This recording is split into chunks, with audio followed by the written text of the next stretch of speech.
this up on screen for now. I'll be back in 2 seconds, and then we'll get into League the Second. Strap yourself in and feel the G's.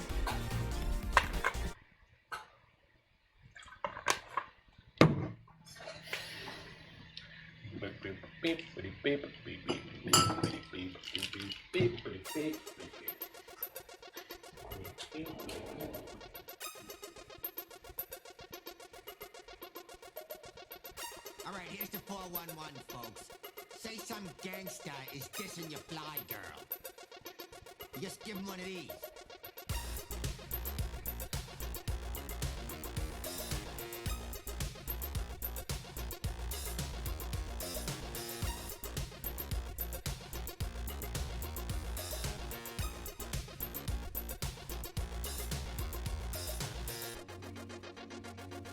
Dissing your fly girl.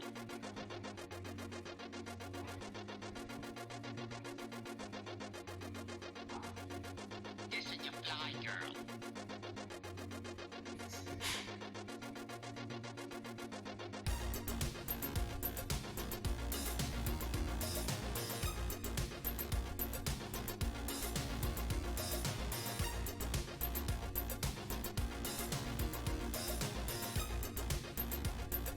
Dissing your fly girl.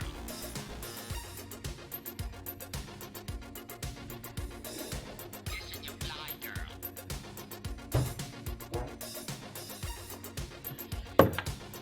Oh no! Magic Online covered it, but dissing your fly girl. Hold on, I want to hear that again.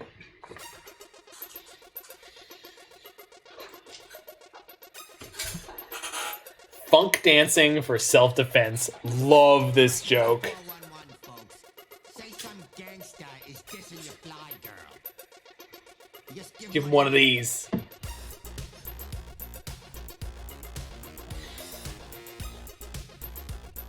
Like, I'm sorry, this track is unreal.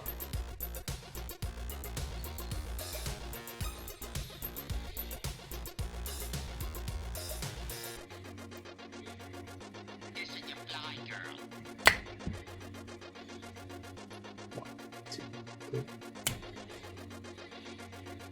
Dissing your fly girl.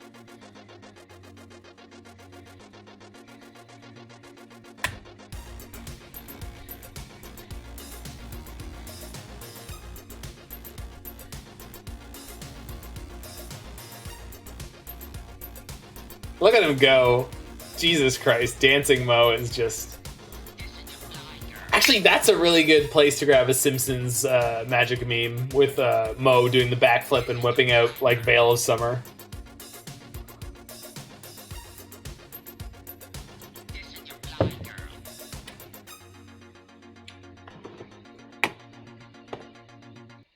All right.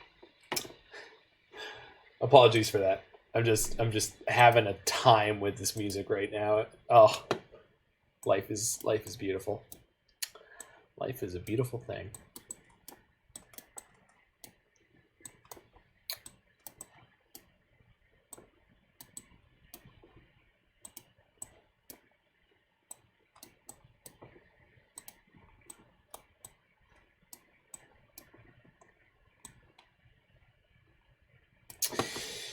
Alrighty, let's get into this one. This is the second league of the evening. It's a return to form with a little bit of Niv-Mizzet Reborn. Here in the Modern format, we are going to be playing Mordekaiser's list from the recent Modern Challenge. And the reason we're playing that is there was a list that made top 8, I believe, but that was a 60-card Niv-Mizzet deck playing Gigantha as the companion, which I think is less fun. So we're going to be playing Yorion, the Sky Nomad, playing an 80-card deck here. So once again, the name of the deck comes from our good boy Niv-Mizzet Reborn, legendary creature, dragon avatar, flying 6/6 for white, blue, black, red, and green.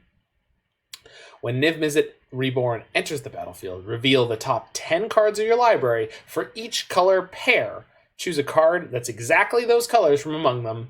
Put the chosen cards in your hand and the rest on the bottom of your library in a random order. So in Magical Christmas Land, that means you get one white-blue card, you get one blue-black card, you get one black-red card, you get one red-green card, you get one green-white card, but you also get one white-black card, one blue-red card, one green-blue card, one white-black card, and of course, one red-white card.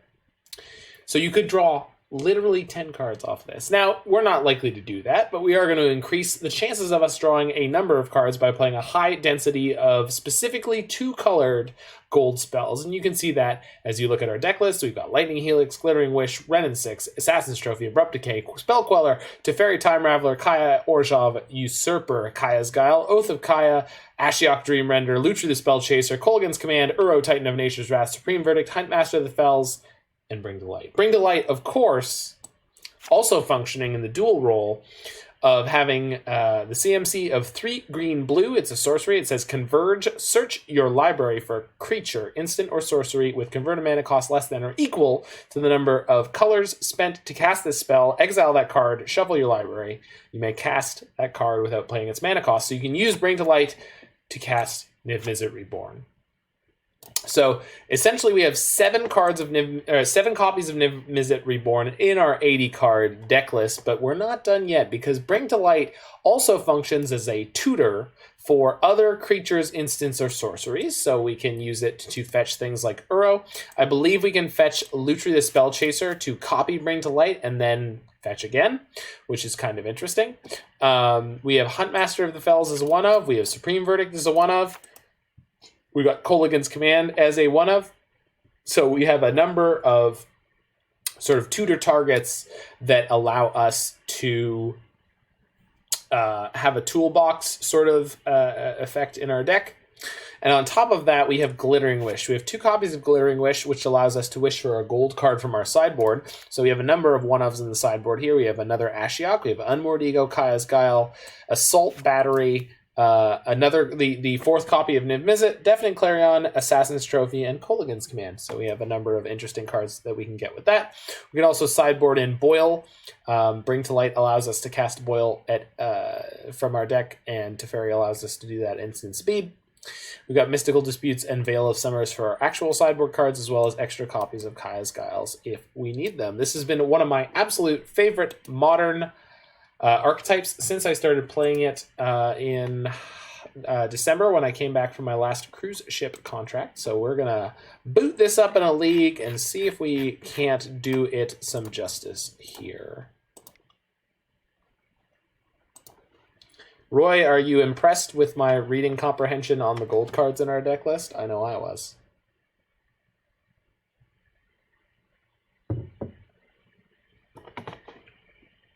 Just give me a script, someone. Give me a script. I'm oiled up and ready to go, baby. Give me an audience and tell me what to perform, and let's do it. Let's do it. If we have people going through a click-intensive combo, I should grab some Shakespeare to read or something. Audience is us. Yeah, I actually have one already, and you guys are great. Against T Spring here, we're in game 1. Quote is, if raw sizes are any indicator, that's hefty. Thanks, Mayor. Okay, so turn 1 Astrolabe, turn 2 Wrenn and Six. We've got Uro, Titan of Nature's Wrath as well. Hand is banging. We are against a Luris deck. So let's not get Thoughtseized into oblivion here. Hand seems reasonably good against most Luris decks. Gotta emphasize the that's. Yeah. That's hefty.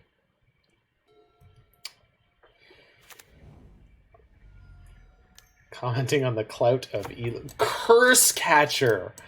We're against blue-white merfolk. Well, this counters instants and sorceries, so I'm about to not feel sad for my opponent, but they are about to have a time. So let's get a forest because we drew this Utopia Sprawl. Again, counters instants and sorceries, so cannot affect my enchantment that I'm about to play. We're going to put that on this forest. We're going to use the forest for red-green. We're going to use Wrenn and Six to kill this Curse Catcher, and then Wrenn and Six will, of course, be able to pick up our fetch land next turn. Unless they have Force of Negation. Yikes. Well, good thing we didn't need it, question mark? We'll find out.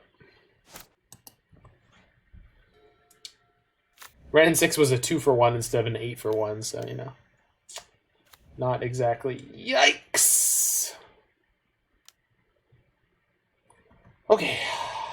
It's cool. It's cool. It's all gonna be fine. We're all fine now. Here. How are you? So we're looking for Bring to Light or Niv-Mizzet, which we should be able to resolve against the vicious merfolk. Okay, I can get that bird into play this turn. I think I'm going to elect to do so. So let's shack this breeding pool. Oh, we still have access to Yorion in this deck because I'm playing a good deck. So that's nice. Okay. Shock this, play my birds, pass the turn. What, Doctor? Opponent putting us on the ropes here already. Fortunately, did not counter my Utopia Sprawl on the previous turn. But we may be on a bit of a fix, a bit of a pickle, a bit of a rhubarb strawberry jam here. Silvergill Adept coming on in. Dilly of a jam of a pickle here. A pickle of a rhubarb of a jam. I think that's what Flanders says. Okay, I think... What's up, Jiggy Wiggy? I think we're bouncing the Lord of Atlantis here.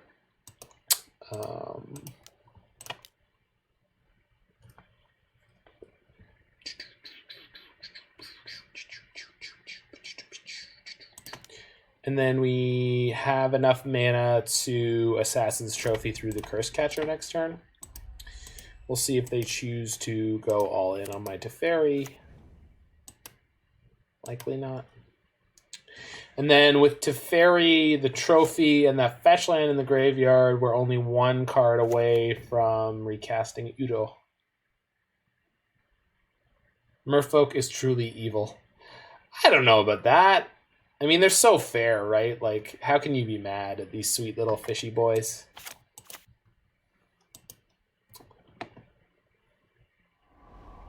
Nah, you got him. He did. I probably should have cast Lutri there to block the Curse Catcher.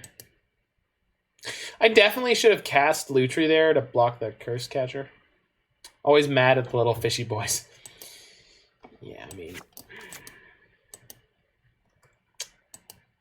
on the plus side, next time we can go... Or next turn we can go Lutri with double trophy. And eat their Master of the Pearl Trident and their Lord of Atlantis that they have in their hands. So, which, by the way, I have no idea why they would play that instead of the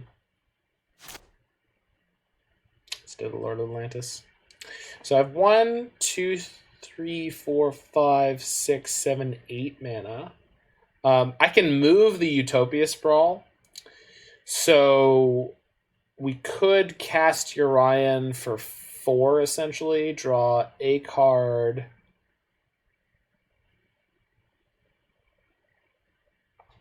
I think I'm actually into that. Can I also somehow cast the Uro this turn? No. And I can't double Lutri this stuff either. I think I'm supposed to sit and double trophy the 2 lords. And hope that that's good enough next turn. And then we'll be able to escape the Uro after that. So we'll see what they have in their hand.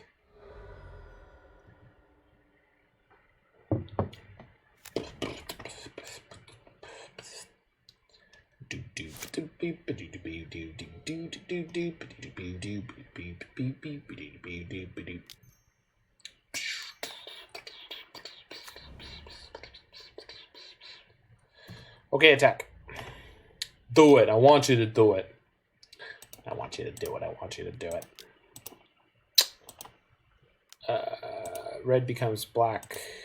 Black. I did not hold priority there. It's been the first time I've been playing Lutri in a little while. And by a little while, I mean since last week. It's fine. We're going to be fine. Probably. Maybe not. Probably not. Ah, okay. Boy, that's bad. All right, well, better draw Bring to Light or similar here. Triumph. By really good, I mean kind of okay. Yeah, that's me. I don't think there's any point in playing Lutri here now, so we're not going to. That is not a Bring to Light. Okay, so blue, green, green.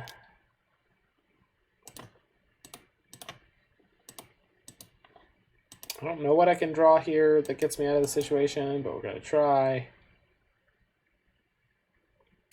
Can't stop this with the Force of Negation. We're going to 10. They have 1, 2, 3, 4, 5, 6, 7, 8, 9, 10, 11, 12, 13. Well, we're dead. Shoot. A land works. I don't think a land works. Their creatures are all unblockable. I don't know how a land would work there, Roy. Their creatures are all unblockable.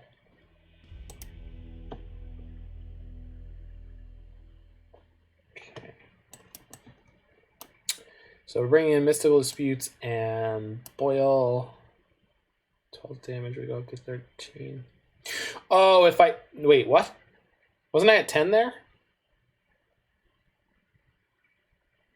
Or was that before the trigger? Huh. Maybe I scooped out prematurely. Warped. Play Yorion. Oh, I see. You slide the... Yeah. I think I want Spell Queller more than I want... Well, I don't know what. Lutri's probably no good. Ashiok's definitely not great. They had 13, it didn't matter. Well, that's what I was... Yeah. We needed to draw something like Helix. But because I screwed up the previous turn, that was the reason we were so low. Like, we shouldn't have been as low as we were. That's fine. We'll get there, I think. Is this Mord's list? It is! This is Mordekaiser's list. This is Mordekaiser's list, 110%. Actually, I think I want the life gain from Kaya. No. I think the life gain from Kaya is better than 4 copies of Kaya's Guile. I think these are supposed to be if you're interacting with their graveyard. And the blocker is probably not particularly relevant. I don't know that I need the Boil. Probably want it, though.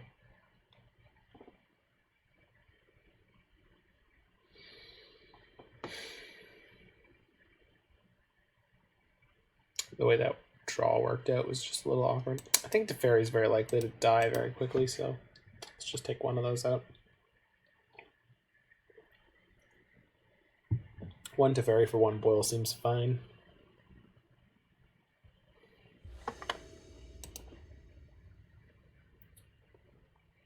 That hand was so reasonable. That's a shame. I cannot believe I screwed up using Kick Command is good for yeah. Thing is, one of K Command made me think that I want to leave it there for Glittering Wish to rebuy a creature. Wow, this hand is... Yeah, I mean, I'm gonna keep it, but geez Louise, this is so sketch.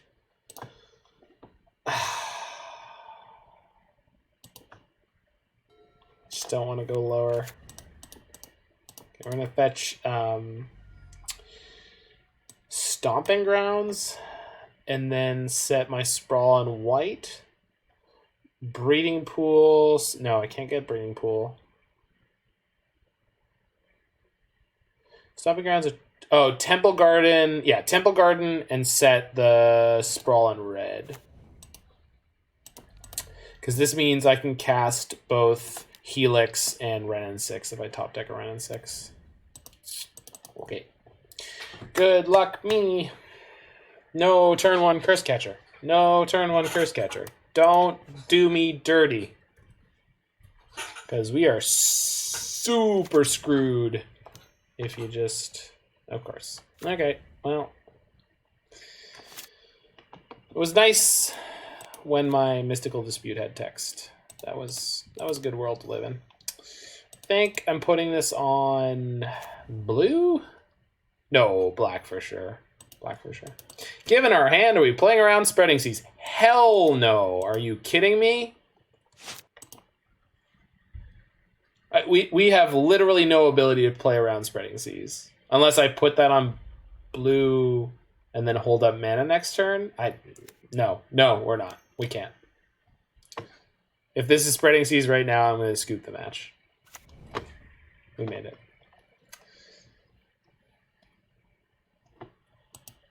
Ha! They made the joke.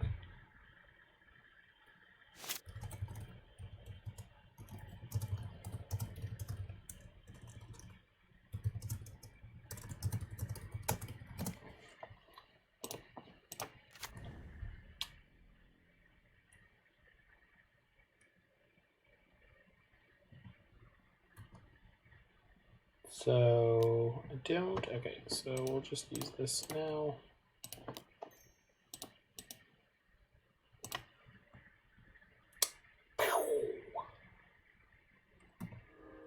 What do you got?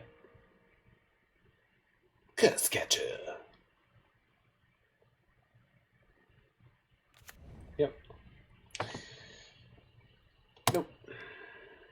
Oops. Yeah, that's fine. Well, got all the mana we need for Niv-Mizzet. Let's draw a Niv-Mizzet or Bring to Light.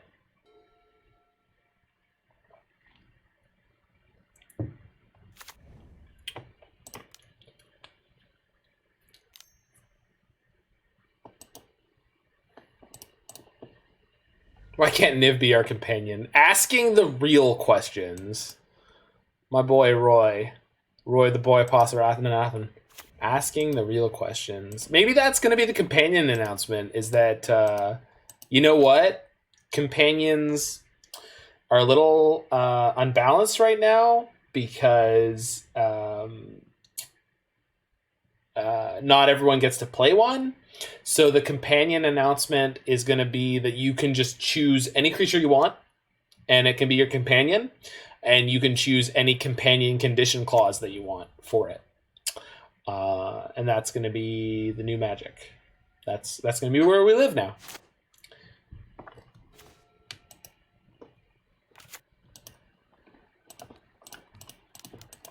Okay, we're on nothing.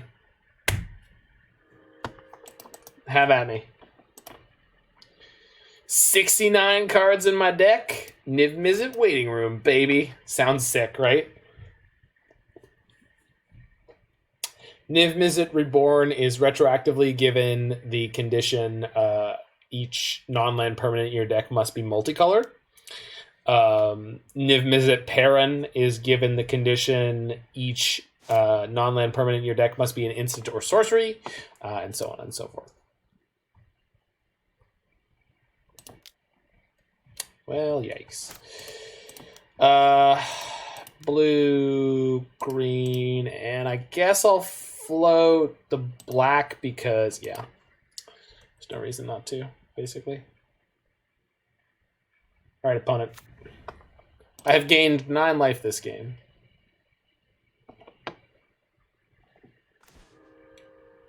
Oh my god, it's a spell I can actually cast. That's hilarious. Do I make a 1/1 and gain 4 life? No, because they have a Curse Catcher that can just counter it.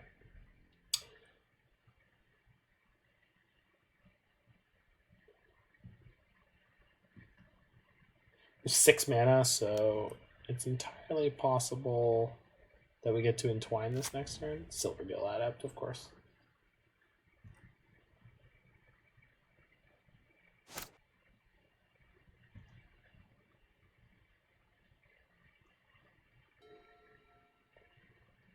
All right, Roy, hit me with legendary creatures, and I will snap off a companion clause for them for this next Monday's announcement.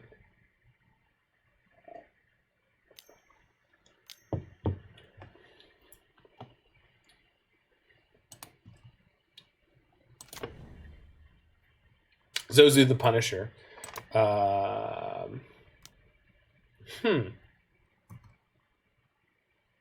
That's a tricky one.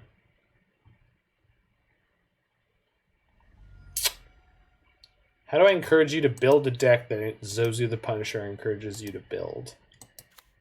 Remorseful Cleric. Oh, that's so rude. Kiki Jiki. Kiki Jiki is easy. No, it's not. Well, so we're gonna entwine this on their upkeep.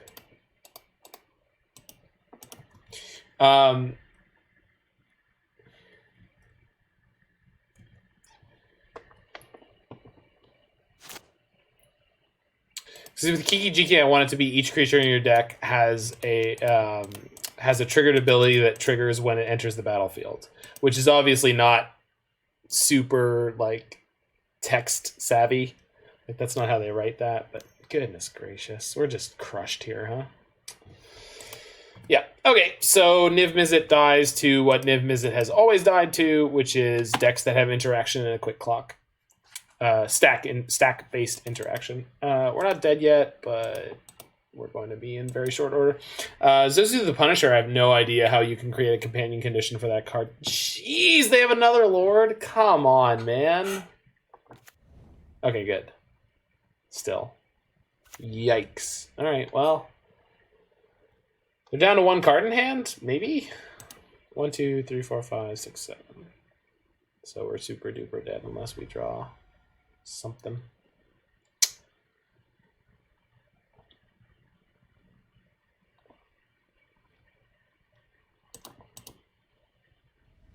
Kiki Jiki, I know what I want the condition to be. I don't know if it works in the rules text, but I think you can probably word it in a way where it does. Zozu is much harder. Well, that's a card. Red, blue, black, green, white. And we need another blue. Man, I sure hope I draw a Lightning Helix I can't cast because there's a Curse Catcher. Yay, we did it! Doesn't matter how many cards he draws me, we're still gonna die, but... We actually drew the Helix. God, that's so tilting. Wait, we're only taking 6 next turn. Assuming they have nothing. Okay.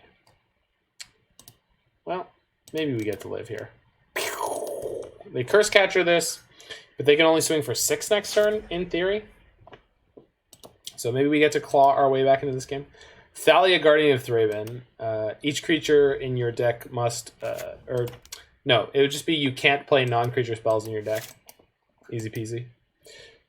Keep in mind, there will be multiple legendary creatures that have the same condition. That would be the New World Order. So, Thalia's would just be you can't play non-creature spells in your deck. Okay. That doesn't do it. Block? Oh, they're going to Aether Violent another Lord. Because they have infinite Lords. Oh, nope. They don't. Hilarious. Grizzlebrand. Each creature in your starting deck must be a demon.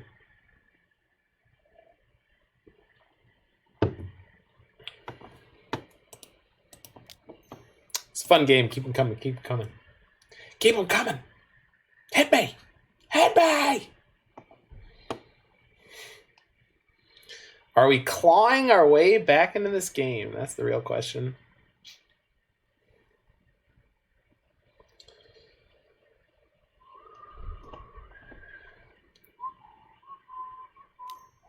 What is happening? I don't like it. Stop, stop, stop. God bless it. We just died. I cannot believe I just died to a hard cast Force of Negation. God. It's been a rough night. Cannot believe the last card in their hand was Force of Negation and they had it there. They could cast it and everything. Jesus. Okay, so we died to the beatdown deck. Again, it's a deck with a reasonable clock that has stack-based interaction, so they can beat Niv-Mizzet. Everything that we stand for is beatable by that. Heliod, the Sun Crown. Oh, each creature you're starting the Abzan one. I trust Mordekaiser's deck construction, but maybe I should be wrong. We're playing against the same player as before. I can't remember what they were on though. Roy, do you remember what WoW QQQA was on? Helio of the Sun Crown would be each creature in your starting deck has lifelink. Can I keep this? I'm on the play. I'm going to keep this on the play. I think the 80 card Niv deck could play 2 Triomes, by the way. Pretty sure this deck should be playing 2 Triomes. Especially with 4 Wrenn and Sixes.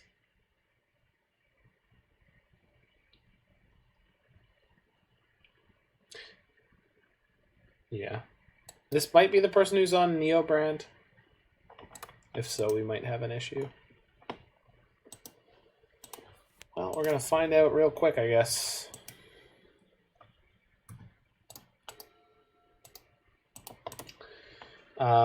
Yeah. Heliod would be each creature in your start. Oh, it's Tron. E-Tron. Play Abzan and Teamer 1 feels good. Well, that's good to know, McDerp. Welcome back. It's been a while. Okay. Triome. Troom.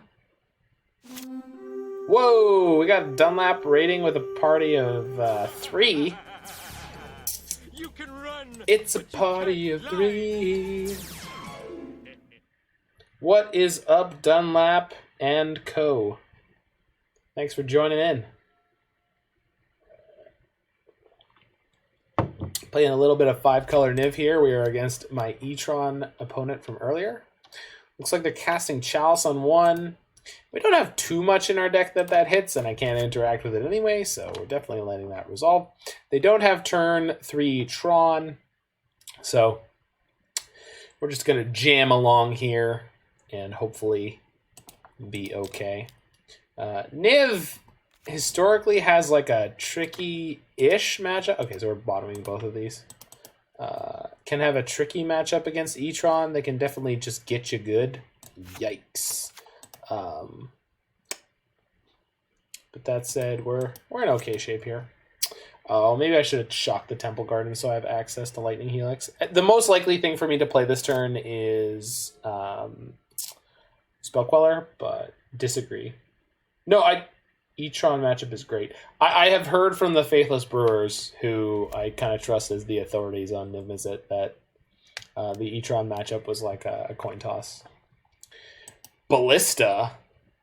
That looks like the best Spell Queller target ever. It's like I've got a Teferi out, but I don't. It was until Uro. That's fair. I've seen. I've had E-Tron opponents literally tilt off at me in chat for playing the card Uro, Titan of Nature's Wrath.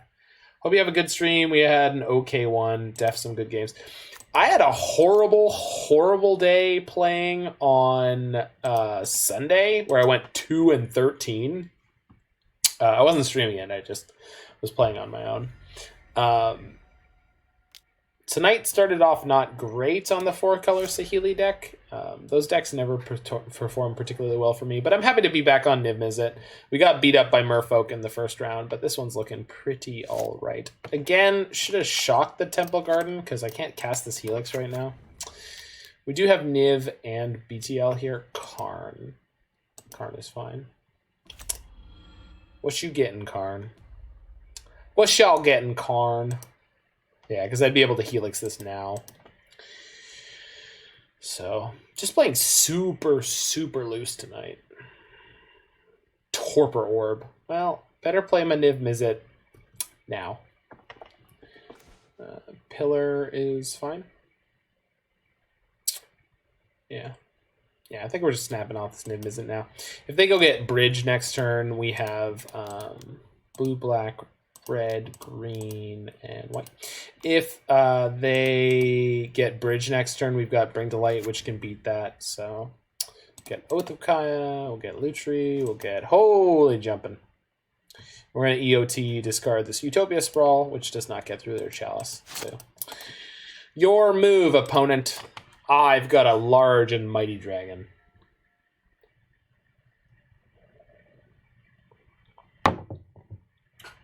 Got a party of three here.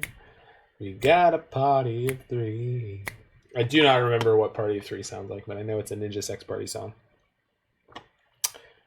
For anyone who's not aware of Ninja Sex Party, they do fantastic covers of 80s music. And some okay originals. Concedes from the game. Yikes! All right, Jiggy, you might be right.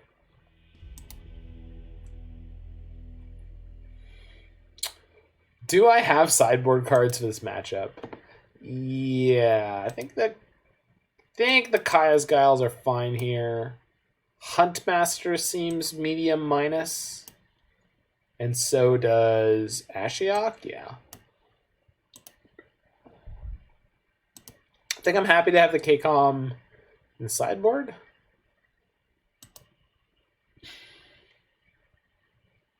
They don't play much Niv these days. I mean, that's fair. They got a lot on their plates, so it's not... I don't blame them. Yeah, I think that's where I'm at on the sideboarding here.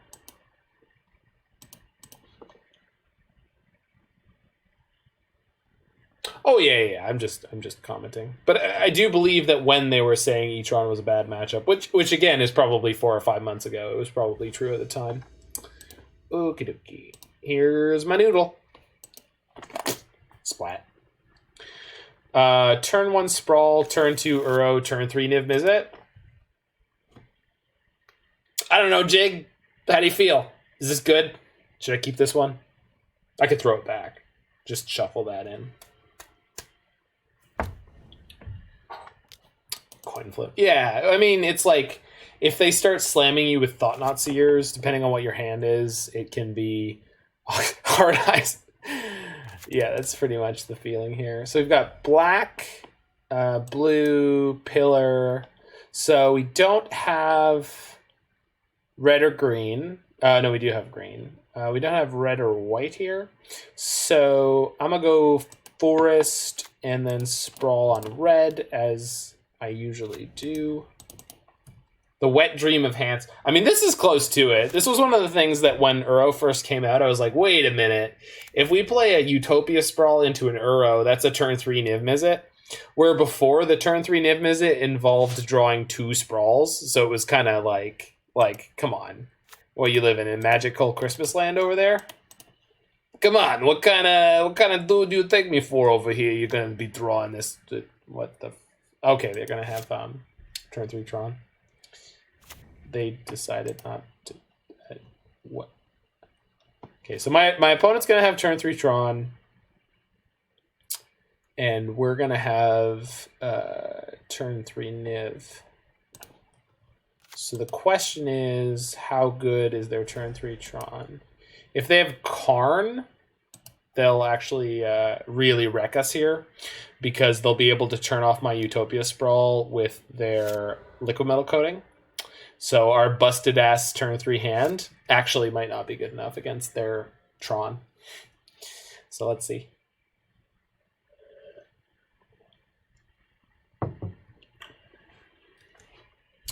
What do you got, nerd? Bring on the pain. What? Urza's mine. Lucker. You guys seen this mother lucker over here? Jeez. It's like their mother is made of luck.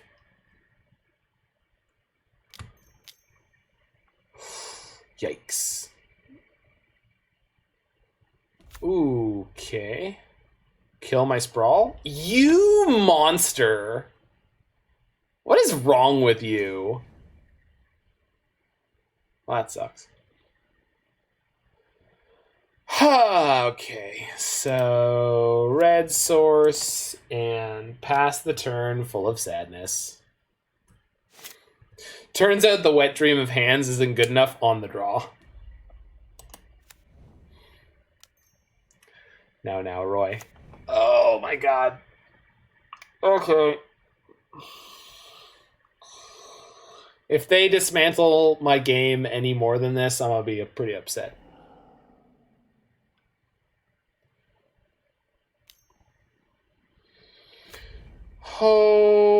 Okay. What are you getting? Are you smart enough? Torpor Orb.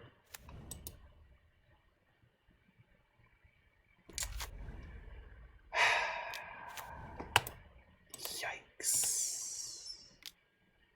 Okay. That hand was about as good as it could get, but we were on the draw, so it wasn't good enough.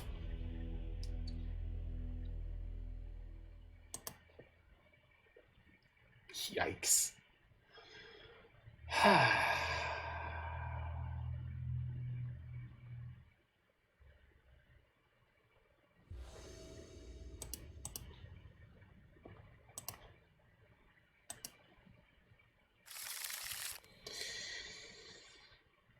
This hand is really good, huh?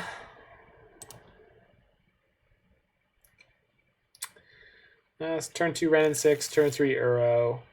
Plus we got Trophy and Kaya's Guile. I think I'm pitching the Kaya's Guile here. No, I'm pitching the Wrenn and Six because... yeah. So we're going to keep this, toss the Vista. Yeah, it's good. I don't want to play no more. I know the feeling, but we gotta finish this one out. McDerp, my friend. This is where we at. So if I fetch correctly here, we'll be able to trophy one of their Tron lands before they get Tron. I can get Forest here as long as I get a black land with the Misty on the next one. There is an Overgrown Tomb in my deck. So that's what I'm going to do.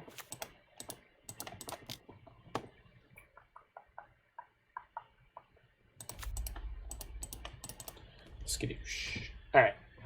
Let's see them keep natural. They kept a 7? Jeez. My Tron opponents, man. My Tron opponents. Never have to mull. Yikes. It's a really good thing we have an answer here. Lord Omen, this is quite the situation. All right. Let us pray. Join hands together, all. And let us pray. Let our opponent's Tron hand be diluted. Let their game plan be poor. Let their ability to top deck 2 Eldrazi Temples and Reality Smashers more not go heated. Let them play a Chalice on 1. They made a 1/1. Oh, Lord. Is it Karn or is it Thought-Knot Seer? Which horrifying situation am I about to deal with? And what does Glittering Wish get me? It can get me a Niv. Why not blow it up on draw step? I'm not a good technical player. Yeah, that's exactly where I should have done that. Because I'm bad. Because I just assumed it wouldn't matter, and that was not correct.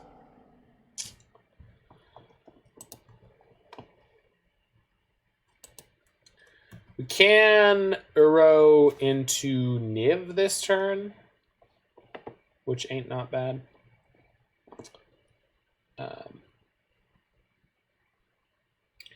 So, sorry, not Uro into Niv, Uro into Glittering Wish. So, if I want to cast the Niv next turn, shoot, that was actually okay.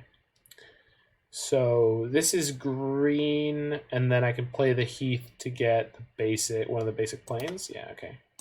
So get red with the red green with this. Yikes! Don't want to play that yet. Blue, green, either of these is fine. Play Uro.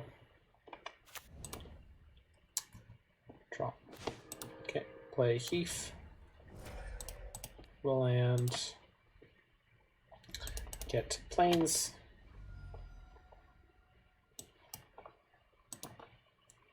Play Wish. Say yes to Wish. Wish for Niv-Mizzet. Pass the turn. Okay, let's hope that's good enough. I would really like this to be good enough because it has been a rough day. Okay, well. Another Thought-Knot Seer. Why not? Why wouldn't there be another Thought-Knot? They're still 2 turns from Tron. Doesn't matter, they're on E-Tron, so they don't need Tron at all. This is not Green Tron where all of their payoffs cost 6. They don't care. They're just going to kill me with the hand that they have. That said, we can go fetch. So 1, 2, 3. Yeah, we can Uro this turn. I think. Probably not. Let's see.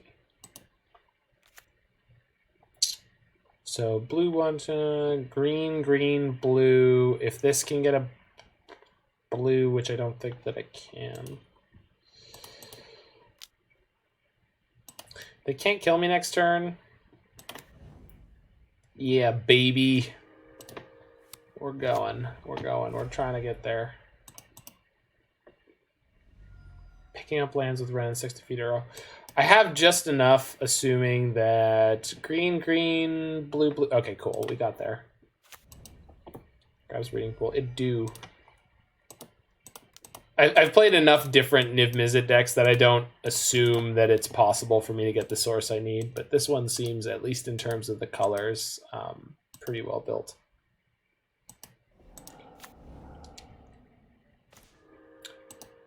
Oh, I should have put that land into play. I meant to put that land into play, but I didn't. It's all the green shocks. It has all the green shocks, but it also has steam vents. It also has... I guess it's a 30 card. I don't think I've played much 30 card Niv. They're unlikely to have another Thought-Knot Seer here. This could be a Smasher. This could be Ugin. This could be Chalice on X2. Sure. Enjoy. Resolves. Any green fetch can grab any color. Yeah, I suppose so.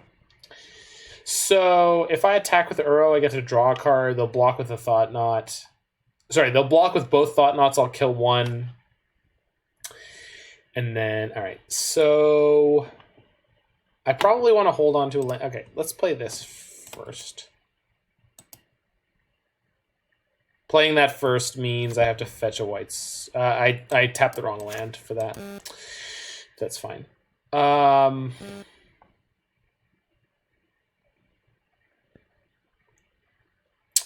Probably won't block. You think?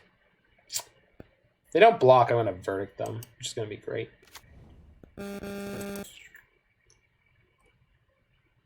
Okay, let's fetch a white. Pick up the land. Attack with the Uro. I can also use Sprawl to make a white, so we're in good shape in a number of ways. Abrupt Decay. I can Abrupt Decay the Chalice if it matters.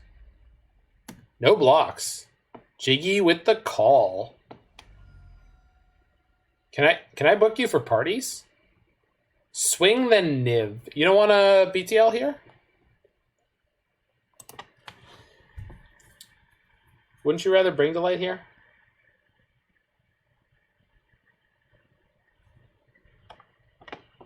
Not BTL. Wouldn't you rather verdict here and then Niv next turn? Just for the, like, 5 for 1? Yeah. So we put that on there using this green source. Draw some cards. Exactly. Listen, Jig, if we win the game, we have to stop drawing cards. I mean, unacceptable. Unacceptable! Mountain. So white, white, white, blue. Supreme Verdict. Draw 2. Triggers. Whoop. Whoop. Oh no, a Lightning Helix, and I can't play it because of their chalice. Oh no. Roy, help, what am I gonna do?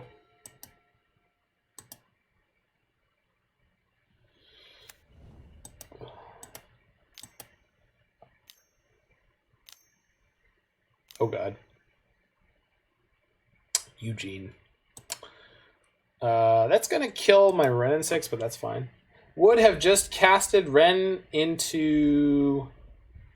Beats me. I've never been this far ahead before. They didn't kill my Wrenn and Six there. That's like really not correct, right? So, kill the Chalice with Abrupt Decay. We're gonna Helix. Do I need to cast this Helix? I don't. I don't need to cast this Helix. Alright. Look like a pro, yeah. Alright, let's grab my emblem before I screw up. We drew a Bring to Light, so nothing matters anymore. Blue, red. I don't have a black. Let's use that for black. Let's use this green for green and then float a white. Yeah, because I'm going to play this Helix this turn, I'm pretty sure. Niv! Whee! Oh. Oh, they scooped. Yay! Is that the match win? Feels like the match win. Yay! We won a match today! Actually, we went 2-3 in the previous league, so that's not accurate.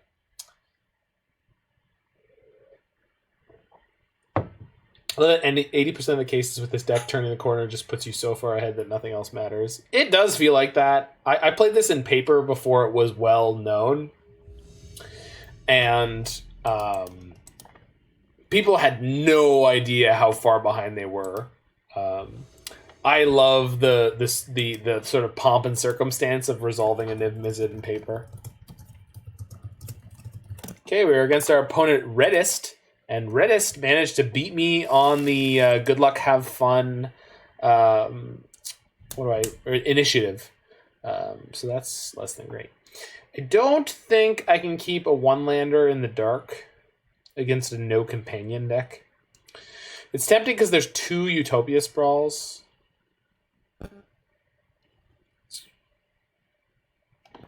How many lands am I playing? 23? What? Can't be right. Is this the deck that I'm playing? Oh, no. Hold on. It's 30. Yeah, we're playing 30 lands because there's... Fan is not exciting. Fine. I just want to keep all 7. You big fan.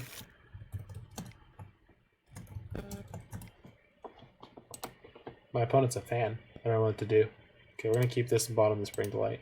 I'm gonna be quiet because I don't know what to do with myself anymore. Are we playing turn 1 Sprawl? We are. We always play turn 1 Sprawl. We are so rewarded. No, you're right. I mean, I wanted to mull that previous hand. I just didn't because I always want to keep the 7s because I'm a greedy... Yeah.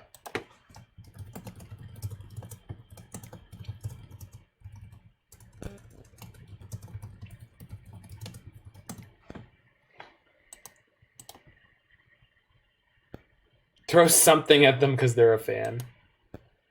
What can I throw at them?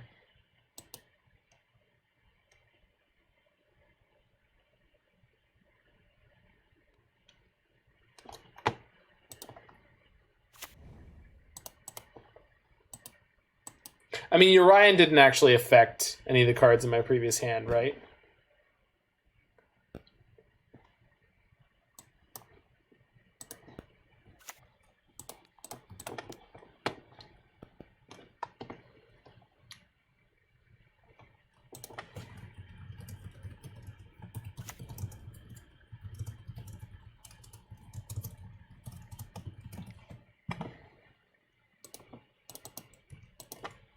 Just mean the math on hitting good ratios. Oh, yeah. I mean, it does change with Yorion because with Yorion, you're counting on things like cantrips to smooth you out. But here's the trick. is that this one is playing Omen of the Sea and Astrolabe, not Abundant Growth. So the one lander was super speculative, especially when it had Utopia Sprawls in it. Especially in a meta where you could get turn 2 pillaged or blood mooned. So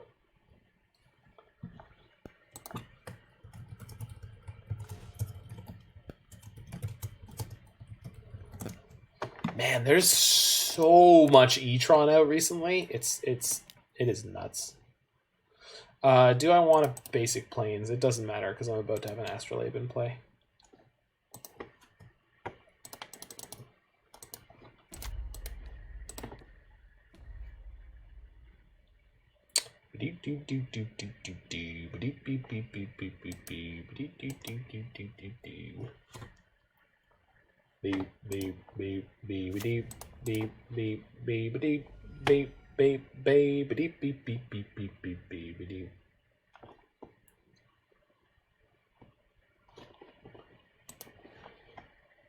What happens if I look at that?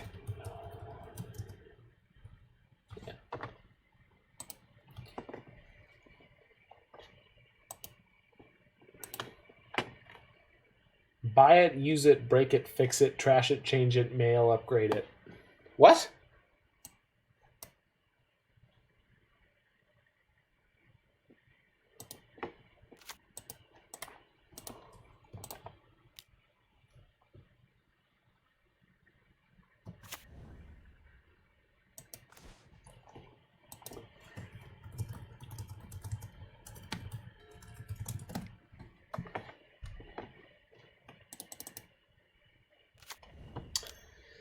Matter Reshaper.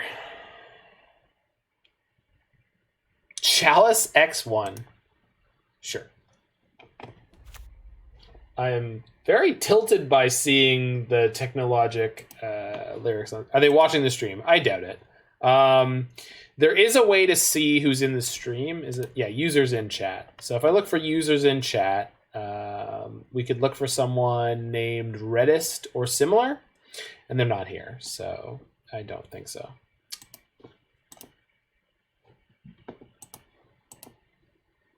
Opponent's going to be honest with me. Yeah, because so I asked them which of my decks that I've played is their favorite. And they said, big fan of your Teamer Snow deck from the Modern Challenge last month, which they definitely wouldn't have cast that Chalice. Yeah, probably.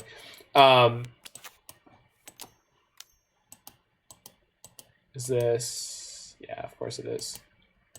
Well, we'll play the Omen after they take my Bring to Light, and then hopefully we top deck something good.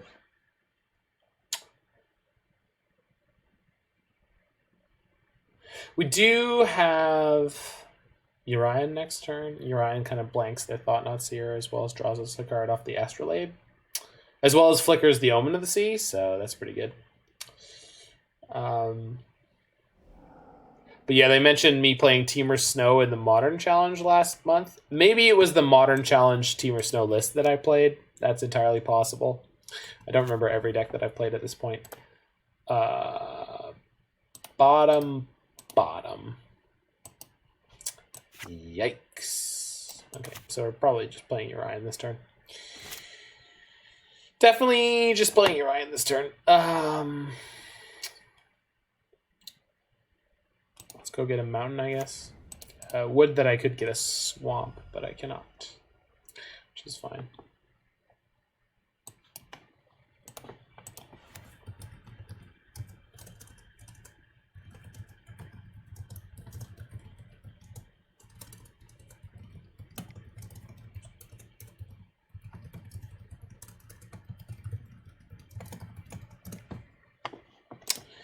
Wait, pick that up. Play the Noodle of the Sky, Yorion. Floop.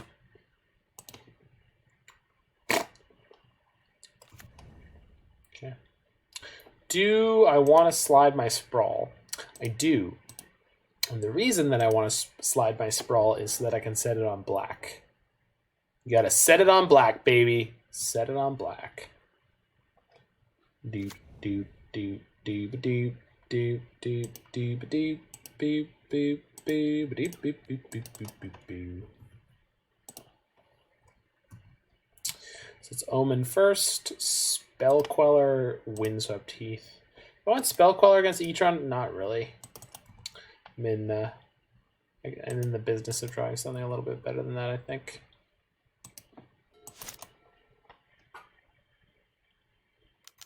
Yeah, we can play Uro next turn. Yikes! Whew, there goes Uro.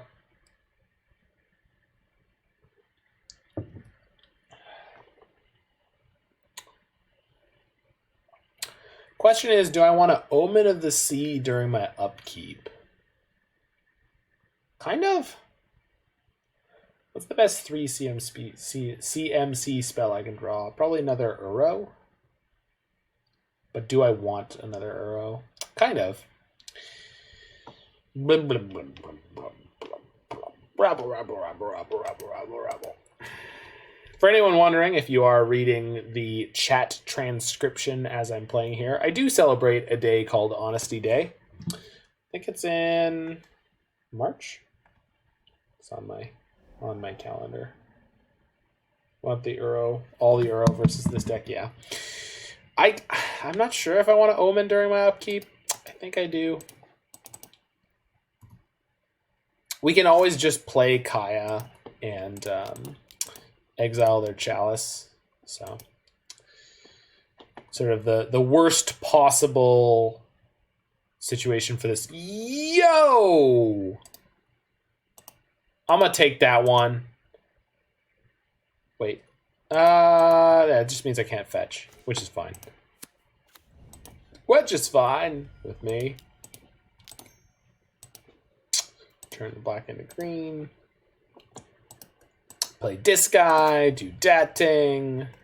Put in this thing. That's gonna get me a swamp. Should be good to go. Let's go get the swamp now. Boop. Do do do do do do do. Beep beep beep beep beep beep beep. When is Honesty Day? I don't remember. I want to say March.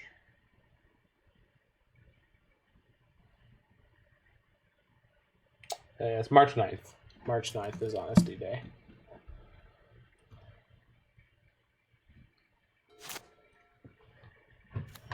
Ah, I was hoping for another Tron land. Oh well.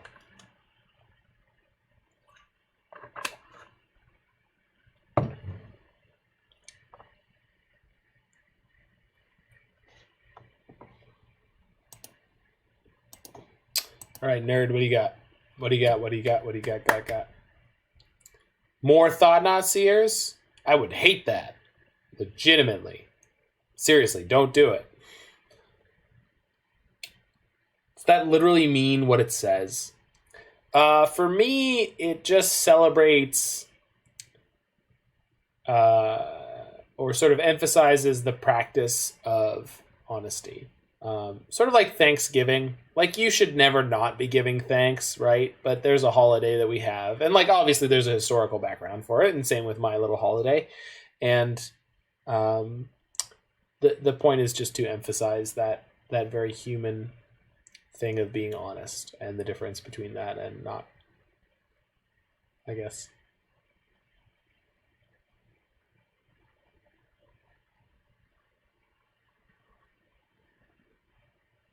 Yeah, it's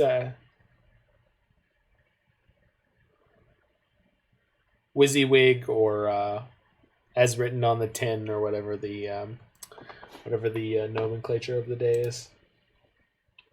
Buy it, use it, break it, fix it, trash it, change it, mail, upgrade it, charge it, point it, zoom it, press it, snap it, quick, work it, quick, erase it, write it, cut it, paste it, save it, load it, check it, quick, rewrite it, plug it, play it, burn it, rip it, drag and drop it, zip, unzip it. Well, there's more. Man, I didn't realize there were more lyrics to this. Karn is fine because they have no mana left open.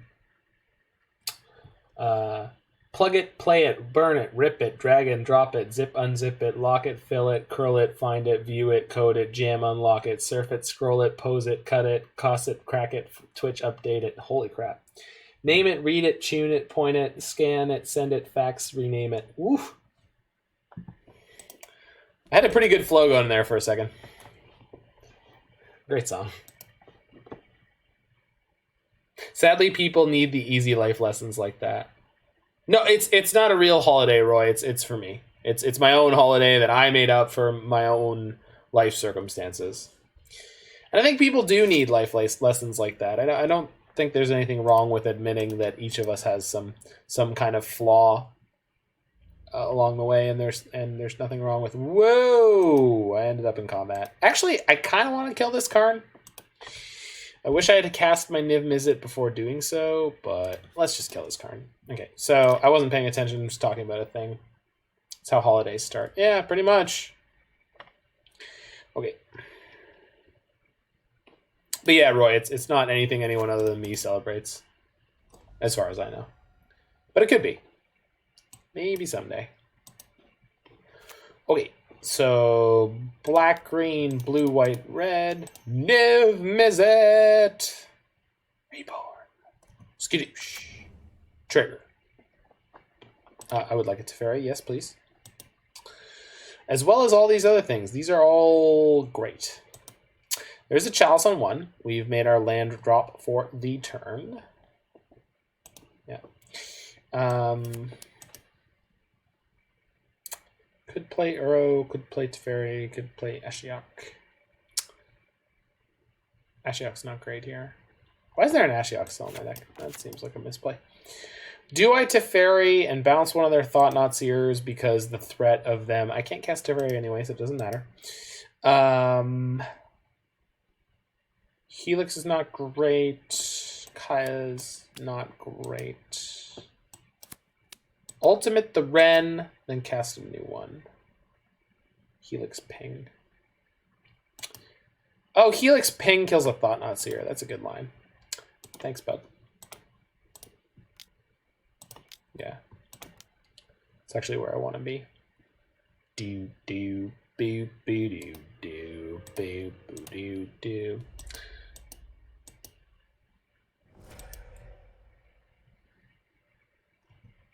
Verdict. Sure. All right. So we have 10 cards in hand. So let's discard land, Astrolabe, because I don't really want to deal with their Chalice, and we have an Uro in the graveyard, so let's discard the second Uro, keep everything else. Decisions don't matter stage of the game. Pretty much. I mean... Exactly. Like, I want to make a relatively reasonable choice. That's why, like, I feel like bouncing one of their Thought-Knot Seers, like, is just, like, negative EV, generally speaking. Because then they get to pick the card in my hand that they think is the most threatening. Which obviously gives them a lot of, like, room to make mistakes. But at the same time, like, if they don't hit Tron this turn, which they can't, like, Karn, what is Karn? Literally, what can Karn possibly do? Literally nothing. I get caught up in the decision tree and timeout. Yeah, that's definitely something that can happen. I mean, the more you play it, the better you get at it. Helix is hilarious. Okay, so let's get the last forest out of my... No, the last plains out of my deck. No. Let's get the last forest plains out of my deck, because I don't care about my life total anymore. Do I want to burn a Helix on Karn? It costs me mana to do so. All right, let's just go combat, attack Reddest, attack Karn, skadoosh.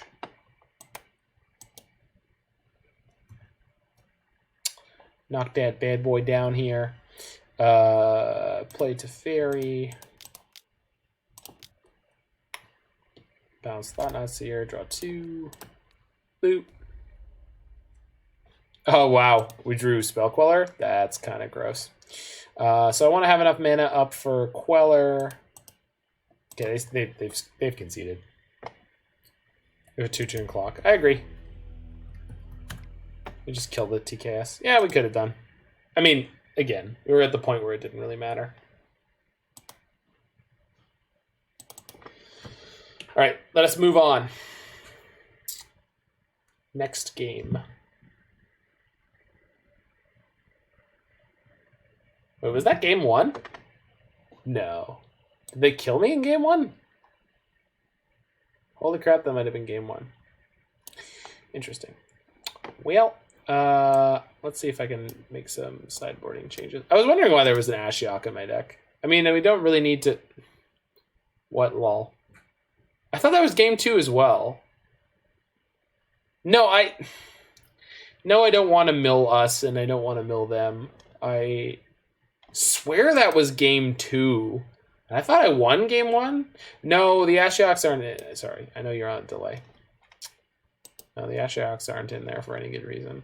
I think I just swap K-Com for Ashiok, and then we can go.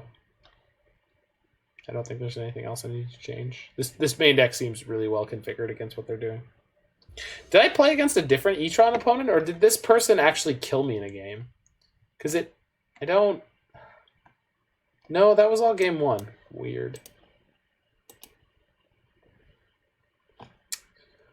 Hand is sick, keep. Get to get a Sprawl in underneath their Chalice. Hopefully just win the game from there. One of life's great mysteries, I guess. I mean, I've been off my game today, so would not surprise me. They mulled to 6. For once, we see our opponent mull.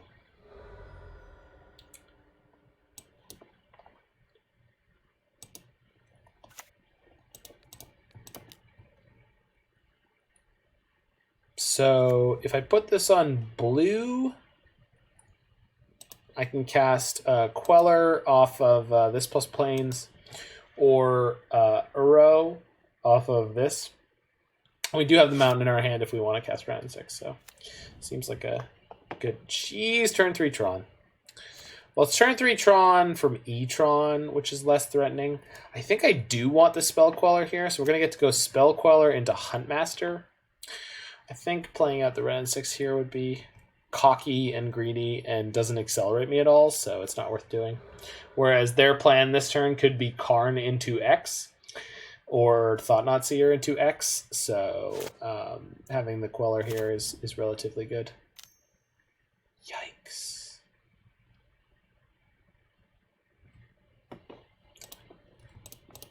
That's kind of funny, actually. So this can't scoop that. I'm just playing it out because it's the only 3-drop in my hand.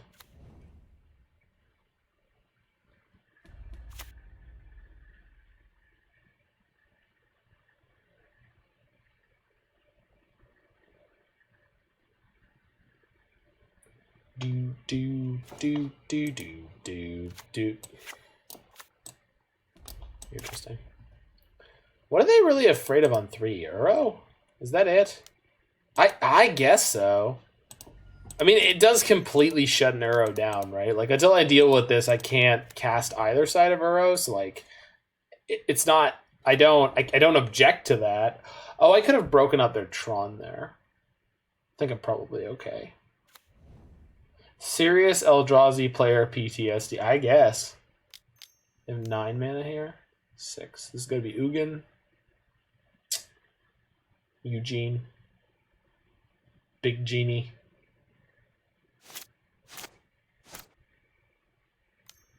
No? Spyglass. Sorry, Wrenn and Six. Sheesh.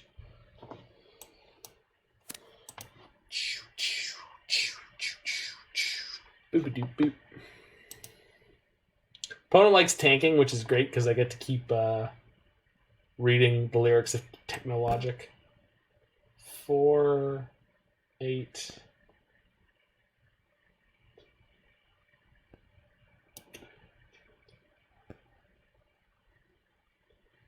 Snap it, work it, quick, erase it, write it, cut it, paste it, save it, load it, check it, quick, rewrite it, plug it, play it, burn it, rip it, drag and drop it, zip and zip it, lock it, fill it, curl it, find it, view it, code it, jam, unlock it, surf it, scroll it, pose it, click it, fuss it, cross it, crack it, twitch, update it, name it, read it, tune it, point it, sand it, fax it, name it, send it, fax it, rename it. What? Rename it? That's a weird line. Technologic, baby. Technologic. Okay, Chalice on 2 now is a little upsetting. You aggressively GG opponent after game 1. They probably think you are a butthole. Yeah. I'm not proud of that moment. On the plus side, we do get to BTL this turn. So let's see what happens. First, we're going to crack them for 6. I know. I know I'm not. I thought it was game 2 also. I don't know what happened. Did we play against Etron before? We didn't, right? They spyglassed my Vista. Oh my god, I'm a moron. And then they chaliced on 2. I was not paying attention and completely effed up. Because this could have gotten me Overgrown Tomb, and then we could have cast that Bring to Light. Well, shoot. It was our last match. Was it? Oh, right, because that was against WoW QQA. Yeah. I guess this seems like it might have been intentional because I get to flip my Ravager. Having a 4/4, smacking them for 2. These are not bad things. Yikes. Good thing this matchup is so great, they don't have to know. I know. I just hate making bad plays here on stream. I mean, I don't hate it, but I hate it when it's like that unintentional. Like, it was literally like, I was like, okay, they spyglassed my Wrenn and Six. There's a Chalice on 2. Like, I didn't even think about it. Nassif punts all the time. That's true. I mean, if Nassif can punt. 6, 7, 8, 9, 10, 11. Good lord. Not playing Ulamog, are they? Ballista X5? Sure. I don't feel bad anymore. I mean, it is nice. It is nice. Sure. Gain 2, get a wolf. Hey, buddy.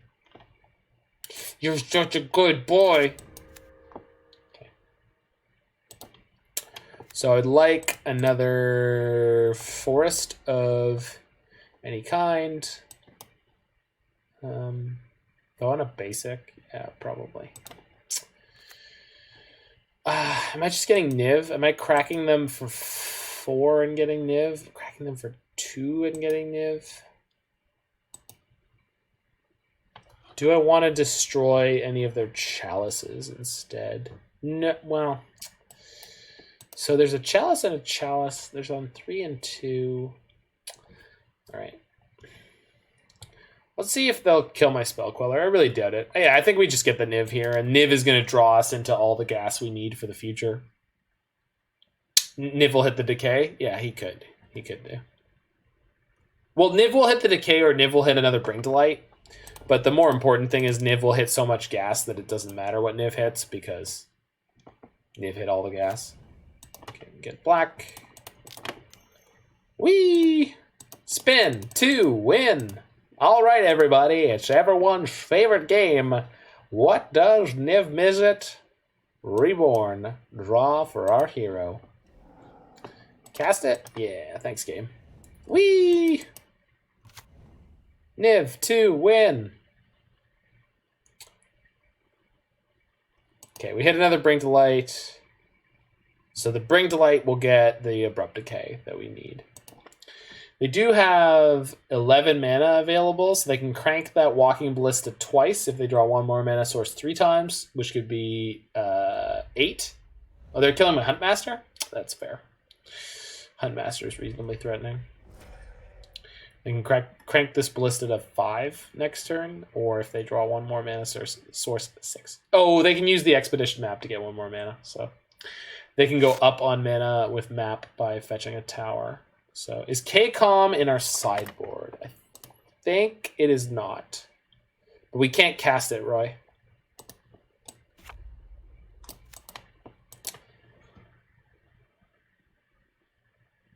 Oh, yeah. No, I boarded it in. I got you. They're at 8, though, and I have 8 flying power. Oh, yikes. Okay, well, there goes my Bring to Light.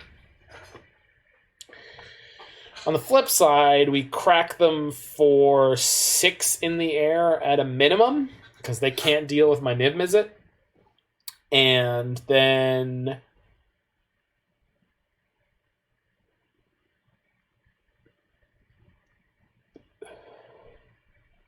so they have 7 mana left. They can crank their Walking Ballista once.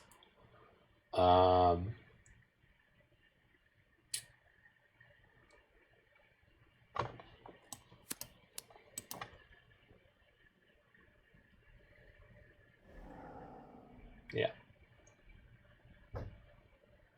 We still have Yorion in exile, though, so, like, we can flicker our Niv-Mizzet. Yeah. Oh, okay, they can crank their Walking Ballista twice. So they can kill Spell Queller plus 1 wolf.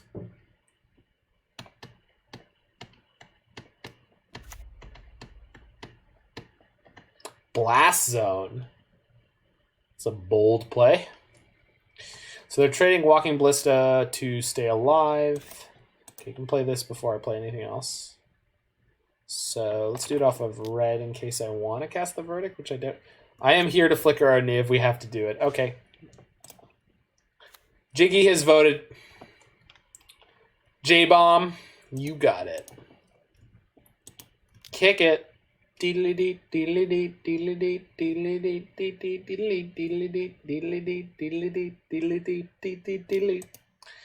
y'all don't know the first lady of Canadian country, Shania Twain, y'all better get equated. Cause all I wanna do is draw some cards. The beatings of opponents will continue until morale improves. Until we get a 5-0, which is not happening this league, but it's happened before. All right, we've got literally ones of trophies that we can show up. So I don't want to hear it. Okay, make a red with this guy. So we've got all 5 colors, and we'll use them to cast Yorion. Merfolk has stolen so many. Dude, when I was in the prelim a few weeks back, that was what stole my 5-0 in the prelim, which was just, I can put Sprawl on. No, Sprawl isn't Abundant Growth. Never mind. I was thinking putting the Abundant Growth on the Prismatic Vista, because then I'd be able to tap it for mana. But I can't do that because it's not a forest. Whoops. All right, bring back my stuff. All right, let's draw a card first. So I'll draw 1 card. Scoop. And then, I don't know, let's Niv-Mizzet. So we've got a Kaya's Guile or Oath of Kaya. I'll take Kaya's Guile because Oath of Kaya won't be able to gain life. Oh no, Oath of Kaya is literally lethal. Never mind. And then we also drew Teferi, K-Com, Uro, all of which are CMC3. Yikes. Okay, maybe not as good as it seemed like they would be. So discard Wrenn and Six. We have to discard 3. Discard Wrenn and Six. Discard probably Uro and we're definitely keeping the Verdicts. I know we're in like the garbage time portion of the game, but all right, let's discard this Teferi. He's not super useful. Chalice is still on 3. I know. We can't cast our hand. We can cast the Supreme Verdict. And we don't need our hand because we've got Yorion and Niv-Mizzet. So they could crank their Ballista another 2 times, not kill my Yorion, and then die. Oh, they shot themselves twice. Nice.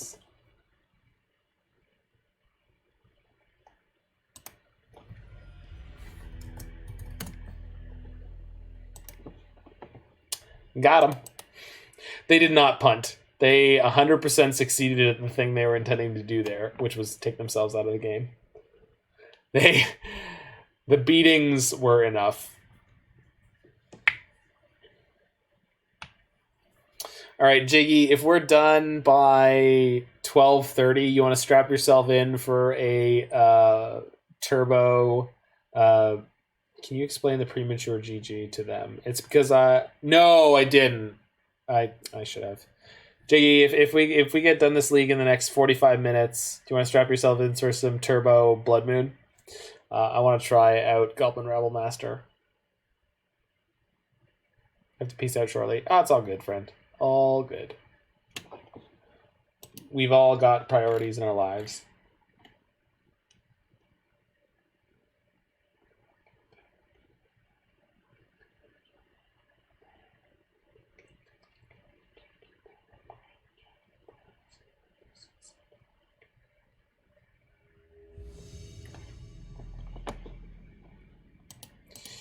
Okay, let's go. Hard to balance magic plus a fiance. Yo, dog. Oh, shoot. We were against Ivan Catanduva, Brazil. I assume the Brazil part. Who was the previous trophy leader. Overtook the tunneling cat. Right now is in the top 6 or 7. So let's see how we do here. We've got birds into nothing. I'm going to ship that. We've got nothing into Bring Light. I really have to ship this. Good lord. So we're not winning game 1.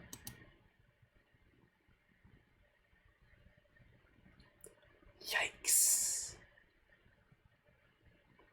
Yikes. This has been my week. Opponent keeps their 7, of course. This does have turn 2, Wrenn and Six, so let's bottom that and that. Good luck, Godspeed me. So this will get a tapped red sword. Did we ever figure out what the Lutri is for? I haven't tried it yet, Dan, but I think it is for casting Bring to Light for the Lutri. So I think if you Bring to Light for Lutri, you get to copy the Bring to Light that's still on the stack. Similar to how you can change the target of a counterspell to the counterspell. Okay, Rabin Triome is probably the best grab here. Yeah, it is. Okay. Oh, I could Wrenn and Six and kill this. I don't think I need to. No, I don't. I can always kill that next turn. Sheep. And if we end up picking up either Supreme Verdict or Wild, that doesn't seem like it should work, but stranger things have happened. I mean, I was specifically asked, and I was glad that you guys had already covered this in an episode about Bring to Light with Teferi, and whether or not Teferi allowed you to cast a sorcery or a creature off of the Bring to... Shoot. Well, they would have done that anyway, and then I'd be down a card, so never mind. That is not shoot. That is fine. Am I Teferi bouncing this human? No, I'd rather Uro. I have blue and green. All right. Which is a great Miles Davis song, by the by. Blue and green. Nice. All right. Good luck, opponent. You might need it. But yeah, if you land off the top, that's all I need. That's all we need. Oh, I yielded until next end step, and I should not have done that. Well, that was unexpected. Shouldn't have been, but it was. Yeah, and I should literally, I should have a green here. Yikes. Okay. Well, pass. Let's draw an Astrolabe, maybe? We've got a few of them in here. I think we've got 4, I believe. It is, but yo, okay. That's not, okay. My bad, everybody. Shouldn't have yielded until end step. I had an interaction, quote unquote. Was not expecting Blood Moon. At least their deck seems kind of terrible. This is Ivan Catanduva, Brazil. I do not assume anything about their deck or their play is going to be bad in any way. So I would not assume that. Like, they don't need anything anymore. And I can't draw out of this fast enough because they're going to play Obosh next turn. And just eat me here. So yeah, I'm good to scoop this one. We screwed up and we died. My bad.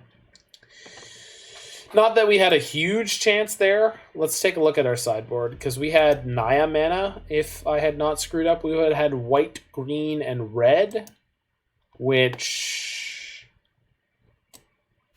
yeah, it doesn't get me anything useful there. So I assume this is supposed to be a good matchup.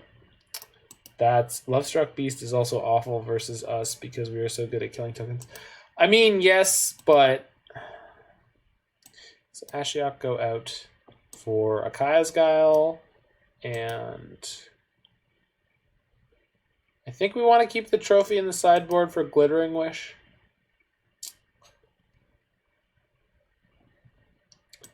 Generally speaking, I think this should be an okay matchup. I just got eaten there. Yeah.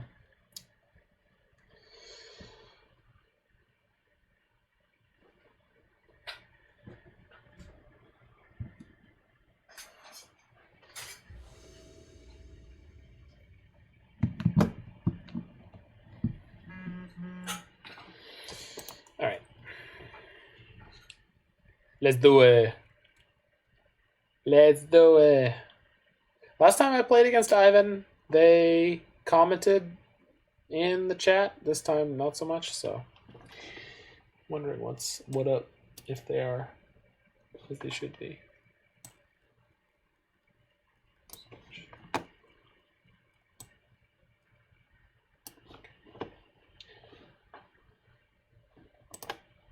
Here's my noodle. Yorion. Yes. Definitely yes. Definitely baby.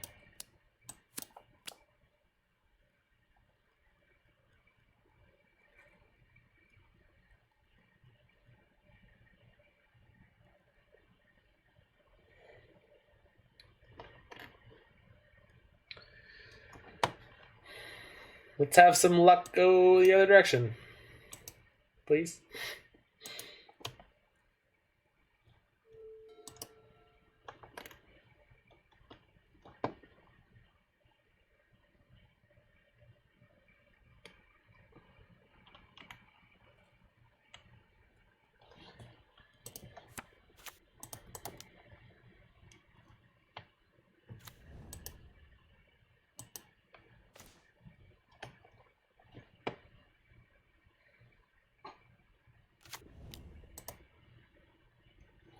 Okay, at least they didn't do the savage that moment when a command turns into a plea. Yes. At least they didn't lead game 2 with the always wonderful land sprawl. Where you're like, great, I have all this creature interaction, but I'm glad none of it matters. Let us get a forest and play this here and choose red. This will easily cast a Wrenn and Six. Obviously, we have 2 Astrolabes in play, so we don't really need to specify colors. Wow! Okay. Dude, I put up more of a fight than that last game. Jesus. I think they probably kept a 1-lander 7 and prayed. That's all I can possibly think that happened there. Goodness gracious. Interesting that Mordekaiser is playing 1 Birds of Paradise and 4 Sprawls. I did that in the 60 card version. In the 80 card version, that seems hilarious. Like, it feels like there should be 2 or 3 birds if you want to increase your density of 1 mana accelerants to the point where it would be similar to playing the 60 card version. But what do I know? What do I know? So there's nothing we can really do about trying to keep a hand that's insulated against turn 2 pillage unless we keep a fetch land. So that's probably... like, this is close enough for rock and roll. If they lead on Sprawl... Arbor Elf. Well... we're going to lead on a fetch land and pass the turn. Unless I have a reason not to, which I did not. And then, if they have Sprawl this turn, they can't land destroy me. We could fetch the other... Yikes. We could fetch the other forest and then play swamp and then use that to beat a Blood Moon. Heart's Desire into Lovestruck Beast.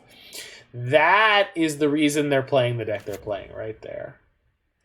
So did you talk with the deck's creator prior to the... No, of course not. I never do that. When would I ever do that? That's craziness, Roy. What are you talking about? Okay, I can Glittering Wish for my Deafening Clarion. And then I'm going to get pillaged and lose. But... So this should probably go for just, I thought it was a sub-request. No, that was the other one. That was we lose to pillage Yahweh's? Yeah.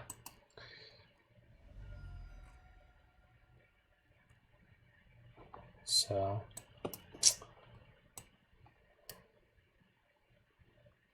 Get a Triome and Trophy the Beast. Well, this Triome doesn't cast either half of Trophy.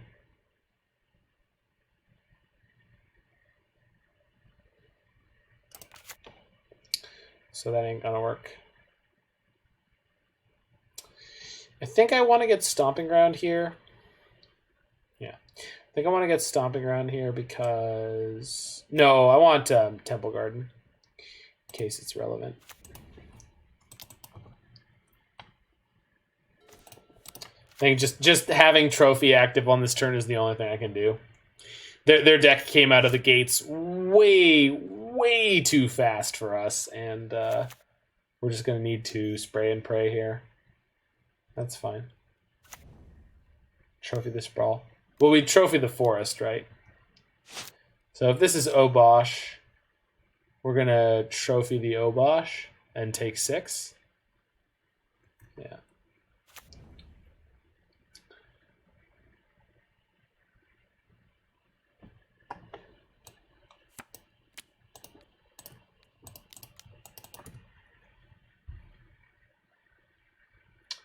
Take 6 this turn. What in the... God bless it. Yeah, very good sequencing for our opponent. Good for them.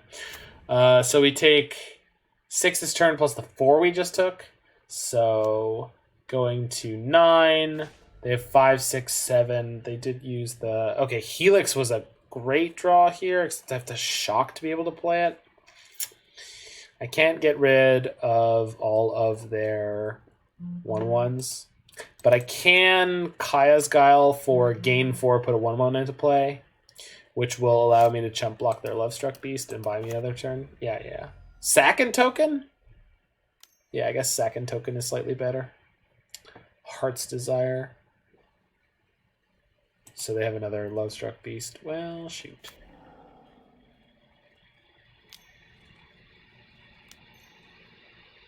Pyromancer. Good lord.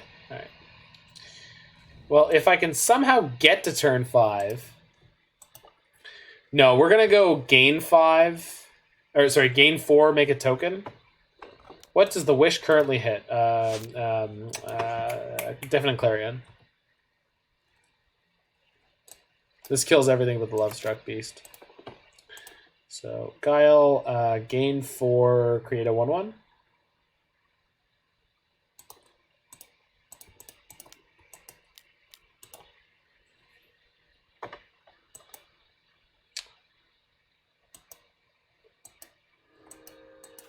Stomp, of course. Can we just... This is such crap. Look at what they have been play on turn 4. I blame Utopia Sprawl Arbor Elf for all of my problems in life. Yikes! Okay. So if I shock the Steam Vents... Nope. No, there's no way to play... There's no way to play Helix and Glittering Wish this turn.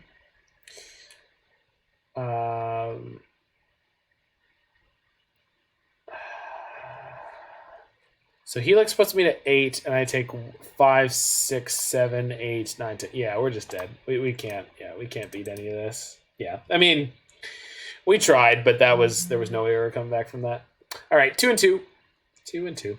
We did lose game 1 to a pretty goofy situation for me, although I think we were dead to that Blood Moon anyway.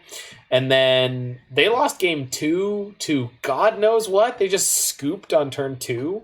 So, yeah. It's a lot of Modern happening tonight. It's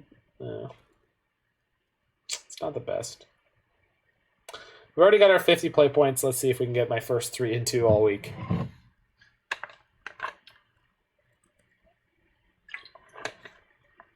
Thanks for sticking with me so far, folks. Y'all are great. You all are great.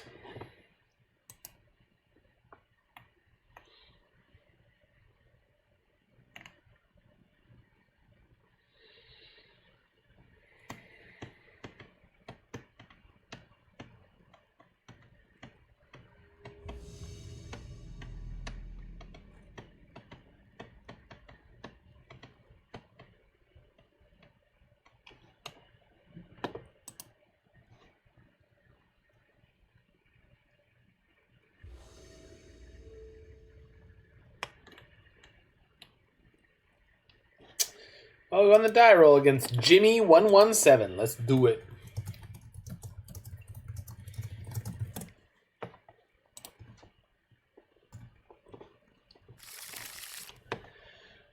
Zero lander. Okay. Yikes. I was hoping for life-changingly important in a good way, but I guess I'll settle for great. I mean, you know who you are. Can I keep this and bottom the birds? That's stupid, right?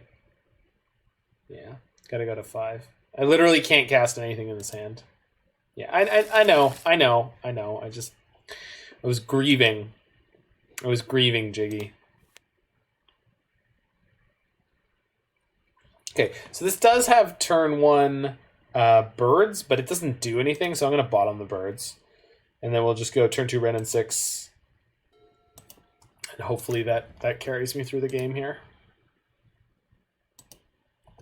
Yeah, I know it was stupid. I just yikes! And I screwed up and missed my fetch for the Triome. It's fine. I just making my peace. Okay, Stamping Ground, green, red, Wrenn and Six, do do do do do do do do do do do do do do do do do.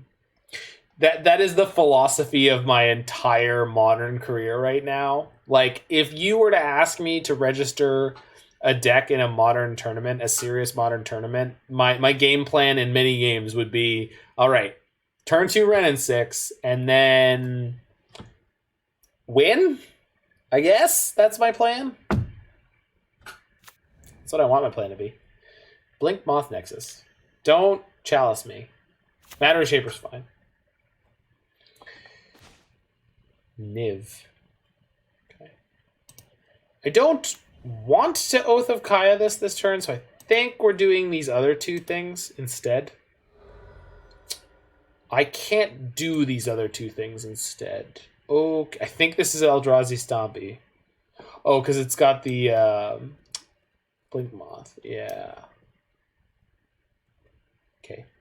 We're likely to lose Niv to... Yeah. We're likely to lose Niv to a Thought-Knot Seer. The Ugly Nexus. Whoa. Are you besmirching the original art? It's a great matchup. Well, we'll see. Okay.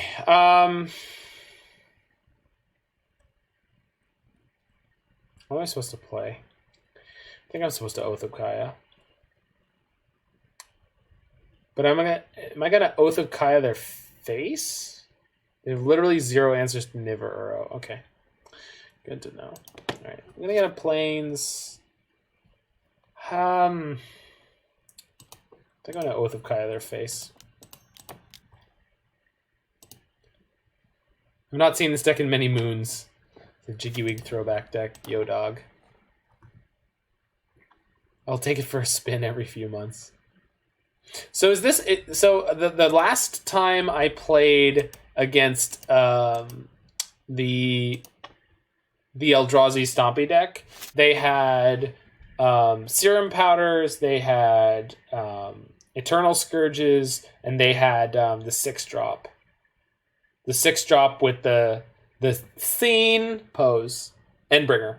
This deck is the inspiration for a Turbo Chalice, though. No, I know it is. I'm just saying, yeah, maybe one Endbringer. I think the list I saw had 2, but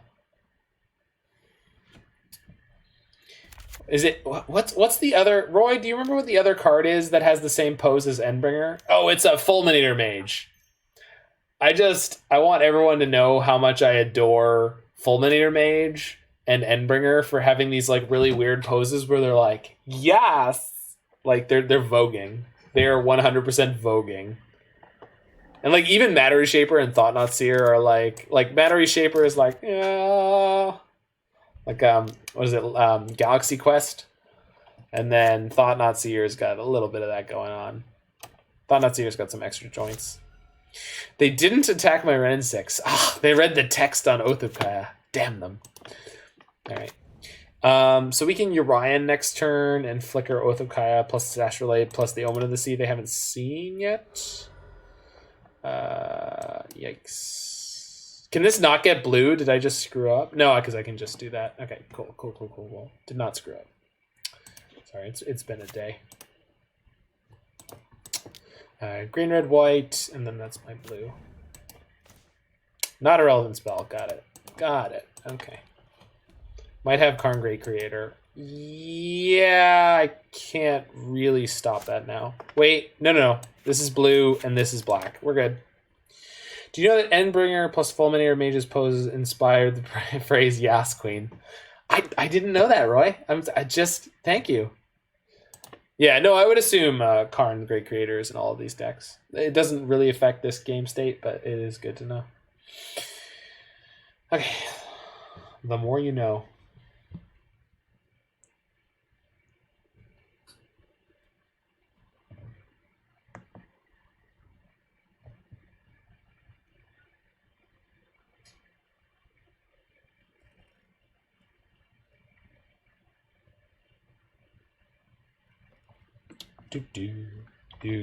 Oh, Dan, did you hear the music I was playing earlier? You got to stick around when I finish this match. At least to tell Dave that you were aware of it before he was. Because I think you could lord that over him for the rest of his natural life, if that should come to pass. Okay, they have a 4th land. Karen? Nope. Mimic. Yikes. You didn't hear it yet? Okay. I'm going to play some when I wrap up this Eternal Scourge. All right. We're really angling for... That's nice. We're really angling for Bring to Light for Verdict here. Natural Verdict or... I mean, the Yorion's going to be fine, but... This deck is kind of awful. Well, I know it is. I mean, I played against it before. But occasionally they do get those hands where they get to turn 1 Eldrazi Mimic into turn 2 Reshaper into turn 3. Like, you know, Magical Christmas Land exists. Like, so white, and blue. Okay, double Temple start. Yeah, exactly. Which this player didn't mull at all, which seems like a little sus. If I may borrow my my Australian bass player's vernacular. Draws Bring to Light. Yikes! Good luck, opponent. Reshaper into TKS. Yeah.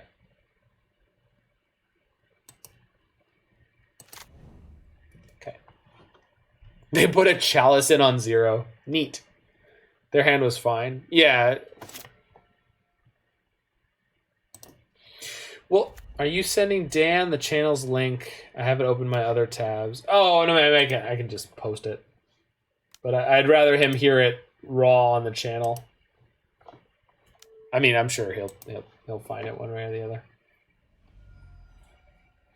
It's just one of those things where I just like want to see the text pop out.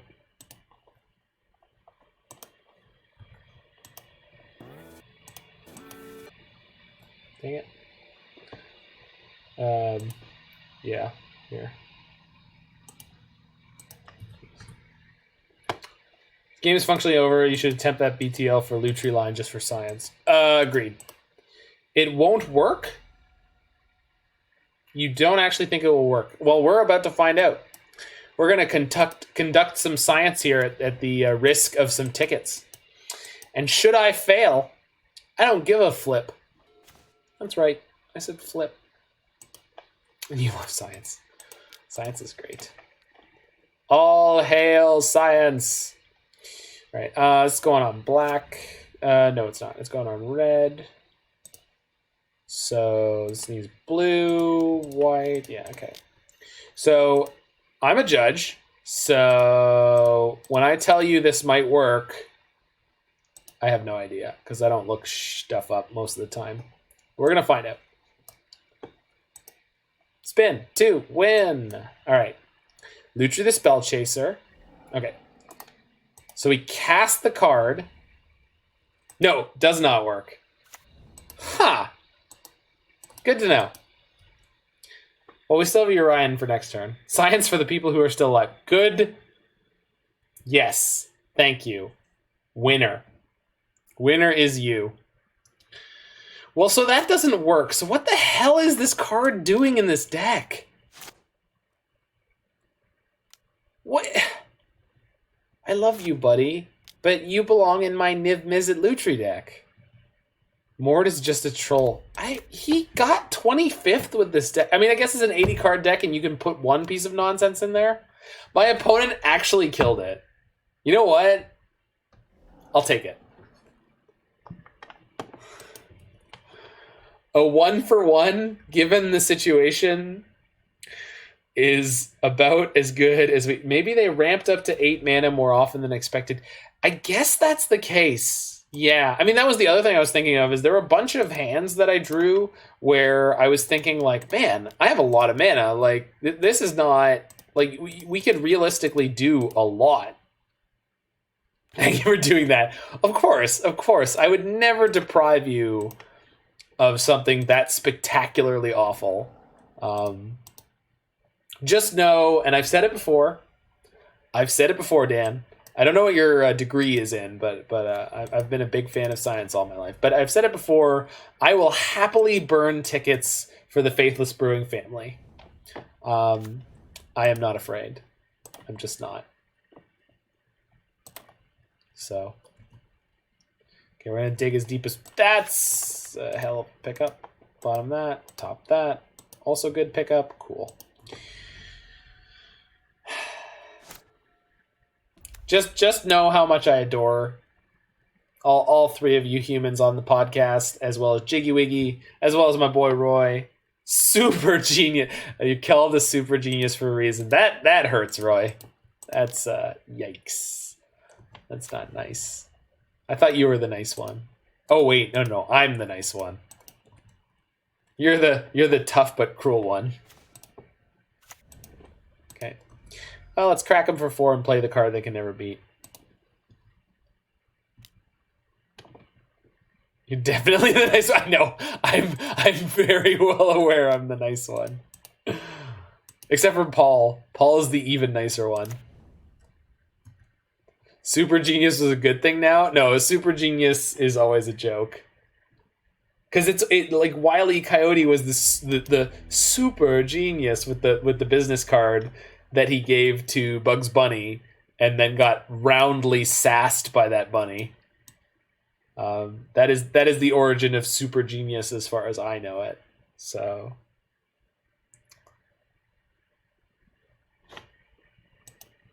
hold on, I gotta look this up. Wow, E. Coyote, super genius. 45-second clip while we're sideboarding.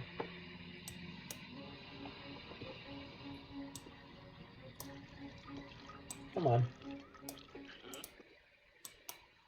There we go. this thing there, this thing there.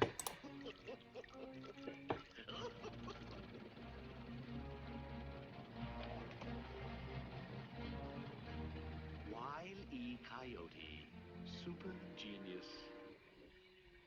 I like the way that rolls out. Wile E. Coyote, super genius.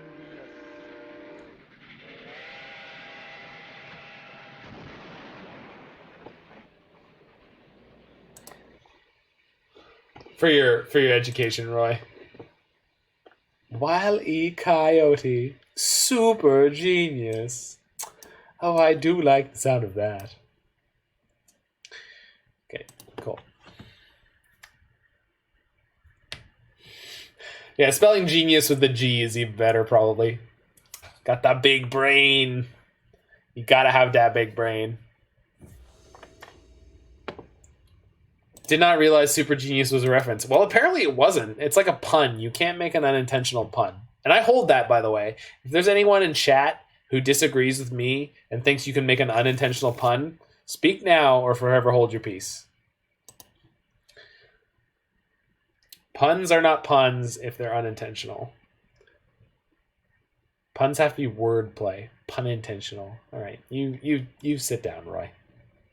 But that is exactly what I'm talking about. Pun intentional is a beautiful pun. They exist. They don't, though. They don't count. Like, it's not a pun unless you've made it.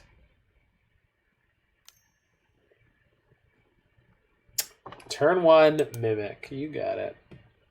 It's just a perspective thing. No, but that's... So, I mean, this goes back to... I had to have this discussion in an art class in university, an aesthetics class. And the question was, like, what is art? Is found art art? So found art, by the way, for perspective, found art is the Temple plus Exile Spirit Guide. I could say a thing and not realize it's a pun, but you go, hey, that's a pun. Yeah, but then it doesn't count. Like, that's what I'm saying. It's like that's not actually a pun. There are those who conjure puns and those who simply discover them. But that's what I'm saying. Like, I find the definition of pun requires intent. Just like I believe the only real definition that is necessary for art is that it requires intent. So found art, for example, like let's put it this way. So you've got the classical definition of art, as far as most people understand it, where it's like, I make a thing, I say it's art, it's art. I mean, we all know that. But there's also found art, where someone's like, hey, yeah, we might be in some trouble here. Someone could be like, yo, I found this pebble, and I'm going to put it on a pedestal in a museum. Now it's art. Is that really art? Well, yeah, it turns out that it is, because a human being was like, yo, I found this. This is art now. But I don't think puns quite work that way. I think puns require the intent sort of front-loaded, let's call it. And I have no good justification or explanation for that, so, you know, take it with a grain of salt. We're fetching our Triome here. We're going to play this Astrolabe, and we're probably just going to die. But there's a reasonable chance they play nothing this turn. That was an exceptional draw. Wah! Yikes. Wah, wah, wah, wah, wah, wah, wah, wah, wah. In the words of the great Mario. Does this matter, Shaper? Okay, so we're going to take 7. Next turn, we can go Helix and or Spell Queller block. So, I'm trying so hard to avoid getting banned right now. Roy, it's fine. If you actually have a different definition for these things, it's fine. I'm just explaining how I came to my conclusions on a single topic. Okay,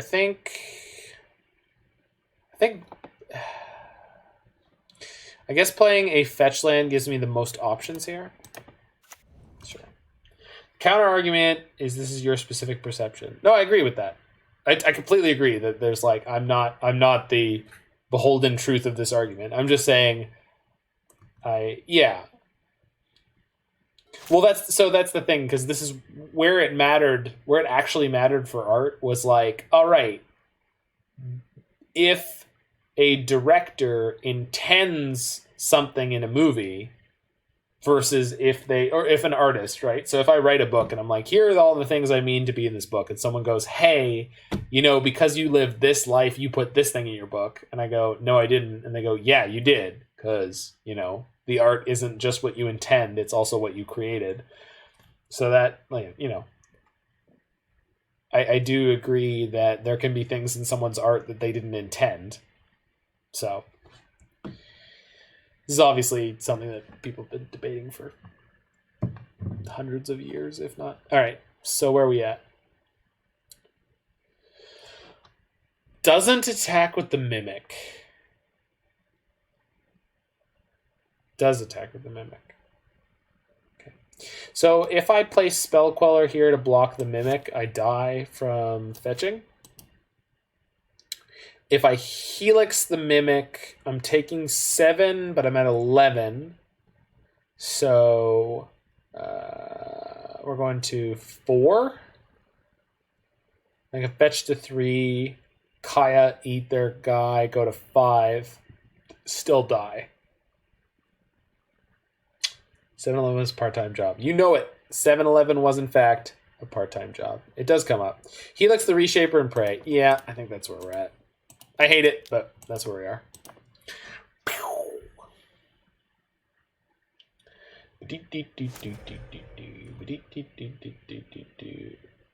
Yikes! It's the worst case scenario. Hey Roy, Matter Shaper wasn't the Matter Shaper today. Oh, we even take 3! Oh, that's so lame. All right, we got to flip the Helix off, or not the Helix. We got to flip the Verdict off the top. That is my bad. No, it's not. Jig, that's not your bad. That was fine.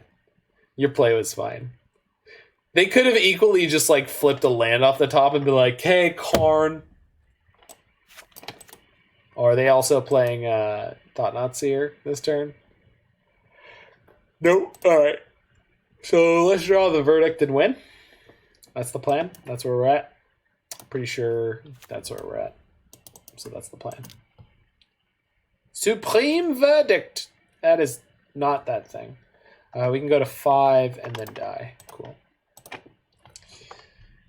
No badness by you, my friend. No badness by you. We good. We all Gucci. They named Ape. Did they actually? I was not paying attention to that. Chooses Ape for Cavern of Souls. Got aped.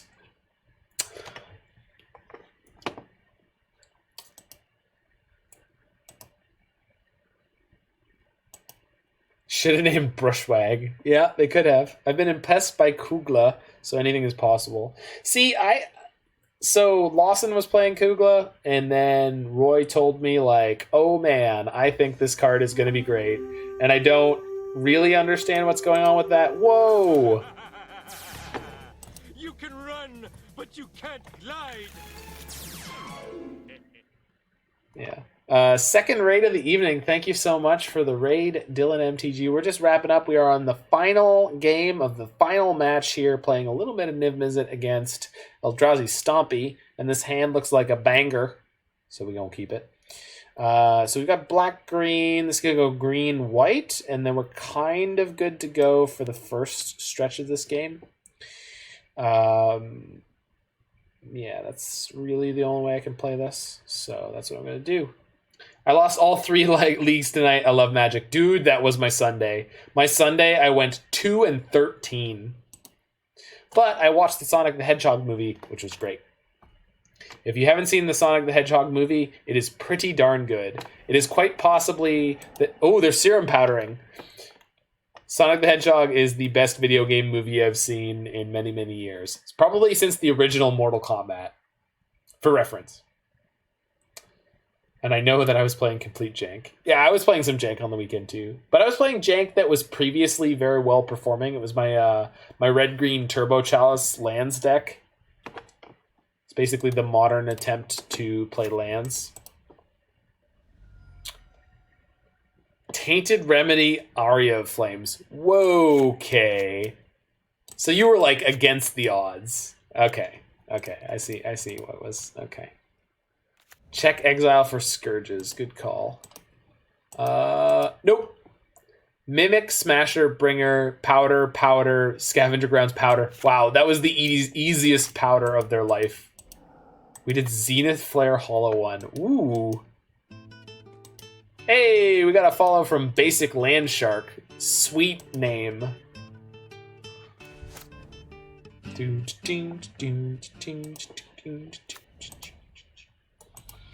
Okay, we're gonna wait on this Kaya's Guile, and we're gonna do a little pray. Song of Creation. Hey, Song of Creation. If you read their exile in reverse, you get the lyrics to Technologic.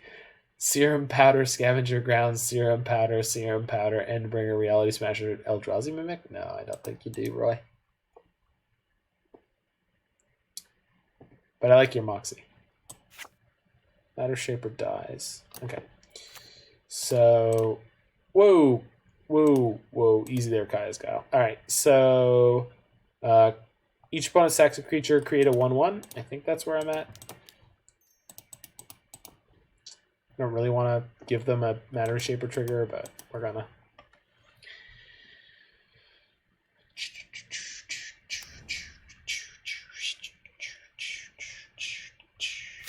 Blast Zone. Well, yikes. My Sprawl! No, but seriously, my Sprawl. This is gonna suck. Please play an Eldrazi Mimic.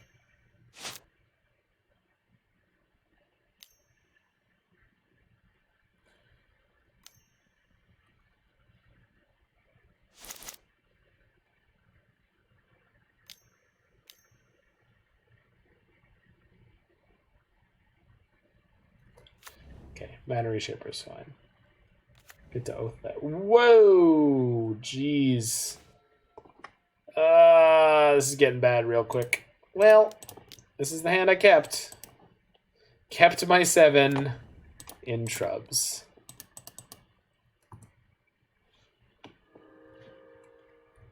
Alright, what do you got? Dismember. Y'all, you can keep that Dismember. Ooh woo. What up, Blitz MTG? Are you going fast, or are you lightning? I have a Blitzschlag in here. I haven't looked at my lightning bolts in a while. While we're dying, I haven't looked at my paper cards in a good long while. Where are you? I know which page you're on. Yeah, okay. That Kugla 5-0. Yo, I'm not saying Kugla isn't fine. I'm just saying, like, I'm not excited about the card. Like, Primeval Titan is almost definitely always better, right? All right, here's my lightning bolts. So I've got Relampago, I've got Fulmine, I've got Foudre, and I've got Blitzschlag. So we've got, good lord, that's an Endbringer. We'll sure hope I draw the things. Glittering Wish. Well, I can cast that. The real heroes on the front lines. Yo, dog.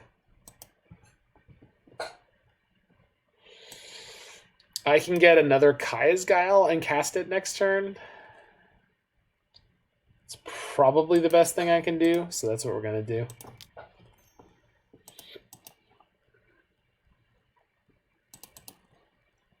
Trophy? Get Trophy.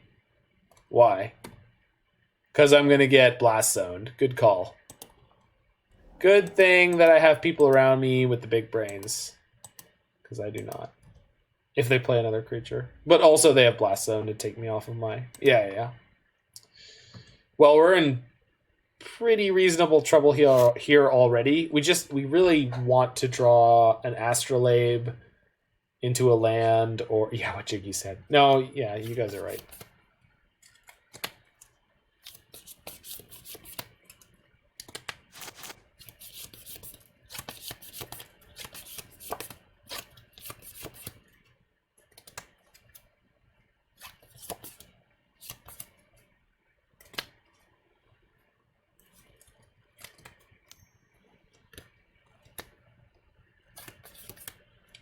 Well, goodbye.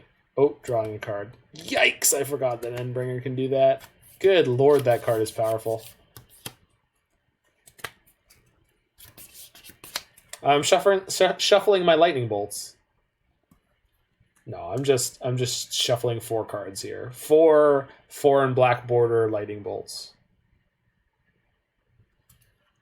I do have Iceberg nearby. So I do have the Iceberg deck nearby.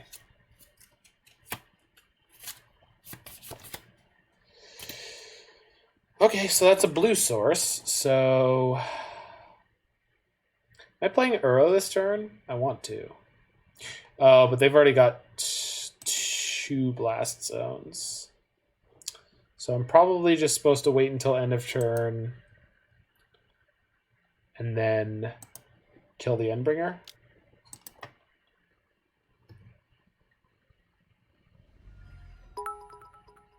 Whoa! Thank you for the bits, Basic Land Shark. That is the first time I've ever gotten any bits here. My bit emote did not work. Card Blitzschlag. Yeah, that doesn't work, Roy. They're gonna activate this again. I mean, yeah, we're just gonna trophy it, so I don't need to futz around trying to fart them. 25 cents, hope it helps. I mean, every bit helps. I don't really need the financial support right now, so if you know someone who does, you can feel free to throw it at them. In terms of what money my stream makes, I will definitely throw that into, you know, whatever I can to make the stream better on my end or on all of your ends. So thank you so much. The support and the views matter to me more than anything else. So go ahead, scroll down, check out the button that links to my YouTube.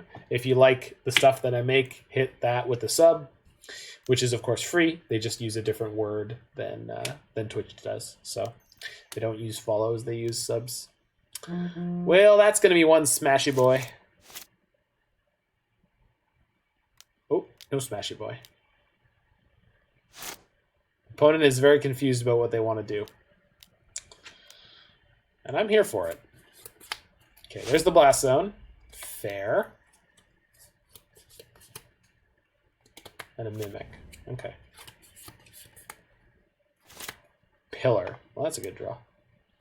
So this go here. Go for blue. And we're casting Uro. If I put it on red, I can K-Com, kill the Mimic, make them discard a card. I think I'd rather Uro. Yeah. Although if I put this on white, if I draw Verdict, thanks, you're a great streamer. Well, thank you. Their hand is garbage. Yeah, it definitely seems like their hand is really poor. If I put this on white, if I pick up a Verdict, I'm closer to casting it. They want to discard cards. Fair enough. Okay. Blue, green one. Uro. Let's gain some life. Hopefully draw a card. Or, sorry, hit a land. Nope. But that's okay.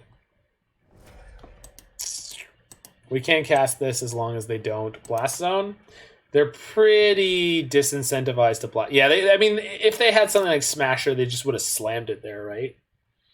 Top deck's garbage. Yeah, I guess so.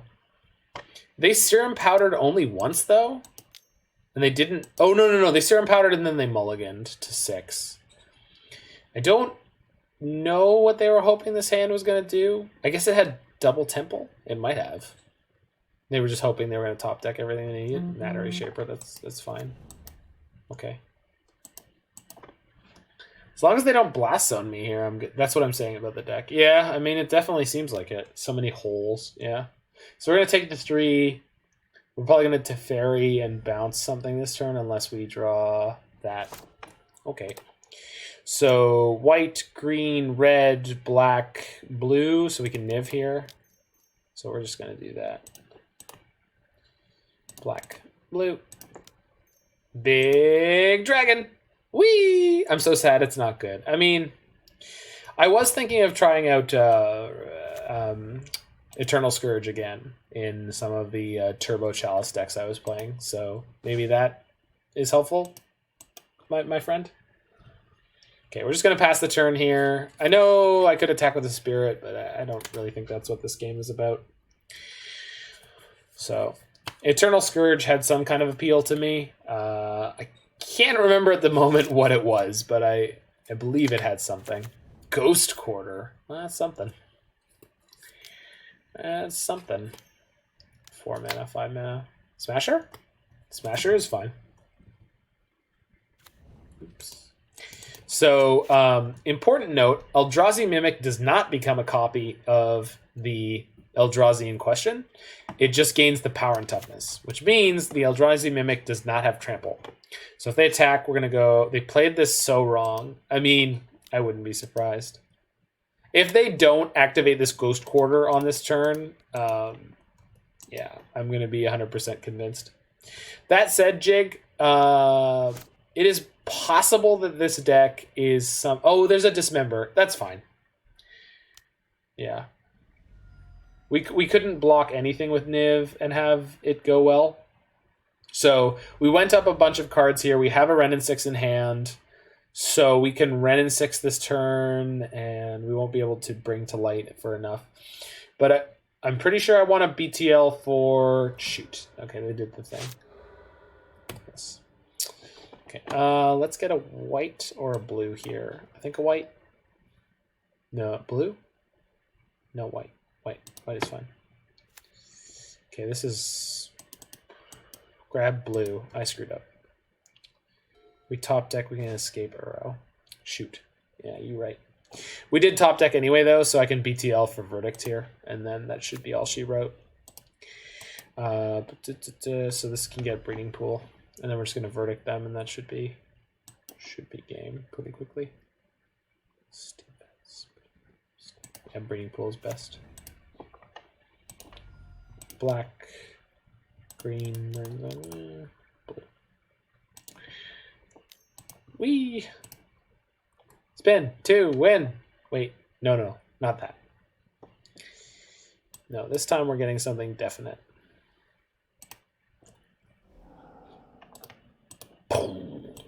Bye, friends. Reveals Gemstone Caverns. That's fine.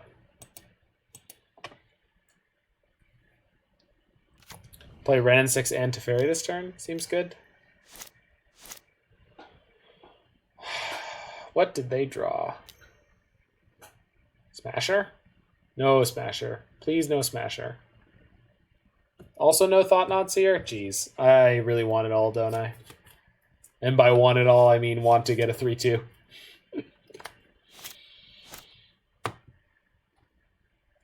Oh, Jig, the point I was making a second ago. Do you think this is the correct choice not to get Niv? What a shitty game. Hey, I like it when the correct choice isn't getting Niv. Jig, do you think it's possible that someone would have given this deck to a newer player? We can Wrenn and Six and escape. Can we? No, we've got a white in play. We can't do that. We can't Wrenn and Six and escape. Yeah. Jig, do you think it's possible that someone would give this deck to someone who is new to playing Modern? Because they're like, yo, this deck is easy. You just, mulligan until you have these things and then you win. Because the way my opponent is tapping through their turns seems like maybe they are a newer player. Smasher. Good lord. Torpor Orb. Yikes. We dead?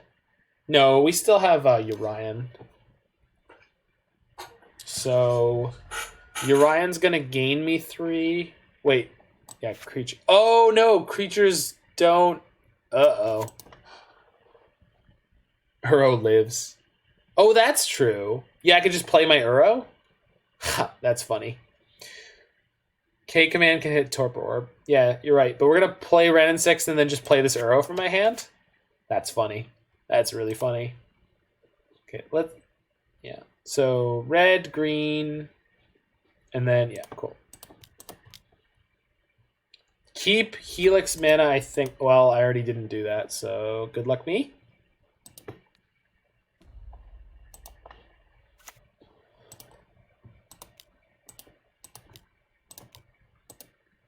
All right, here's my dude. Yay! Yeah, I'm just really greedy to have the Wrenn and Six in play always, but your line was more safe. I love this judo move. I guess this is fine. We'll see. Oh god, they're gonna have another one, huh? Just dead. Endbringer. Okay, that's fine. Completely fine. I can beat that.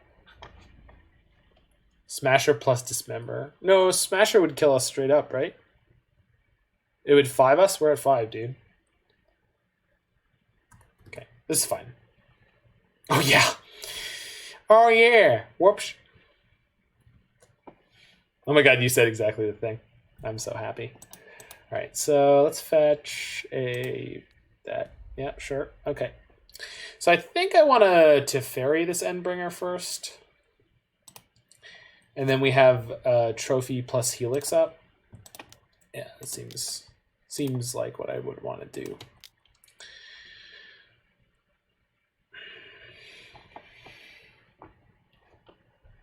Also, Uro attacking still triggers. And swing with the Uro. Why swinging with the Uro seems excessive. Hell yeah? Okay, fine. Okay. I guess I have Trophy if I need it against the Smasher. And I picked up a land, so I kind of want to grab the value. Okay. Put that into play. No.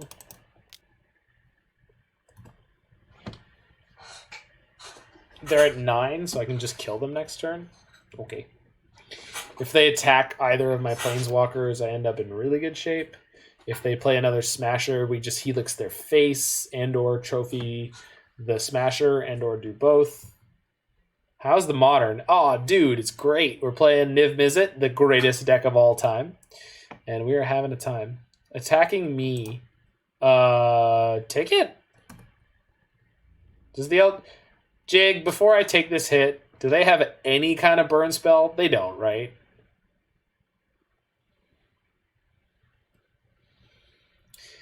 No, okay. I'm like waiting for like Exile, Simian, Spirit Guide, Lightning Bolt. Might have the +3, -3. Yeah, but we would crush that. Right? Also, okay, opponent controls. Yeah, we could still Trophy, exactly. No, we could let it resolve and then Helix. Ghostfire. No, Ghostfire. Oh, Ghostfire does do 3. Serum Powder. Is this Serum Powder into Endbringer?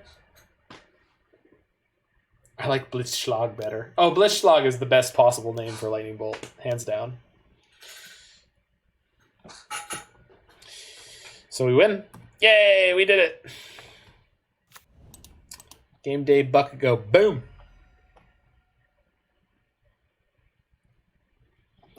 So let's get Raveler Triumph. Sure. Not that it really matters. Going to end of turn Helix them. I mean, it doesn't really matter which one I cast. Why you gotta fight hard for the 3/2s? Exactly.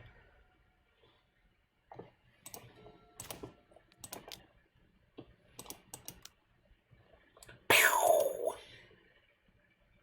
GG. Get your wastes.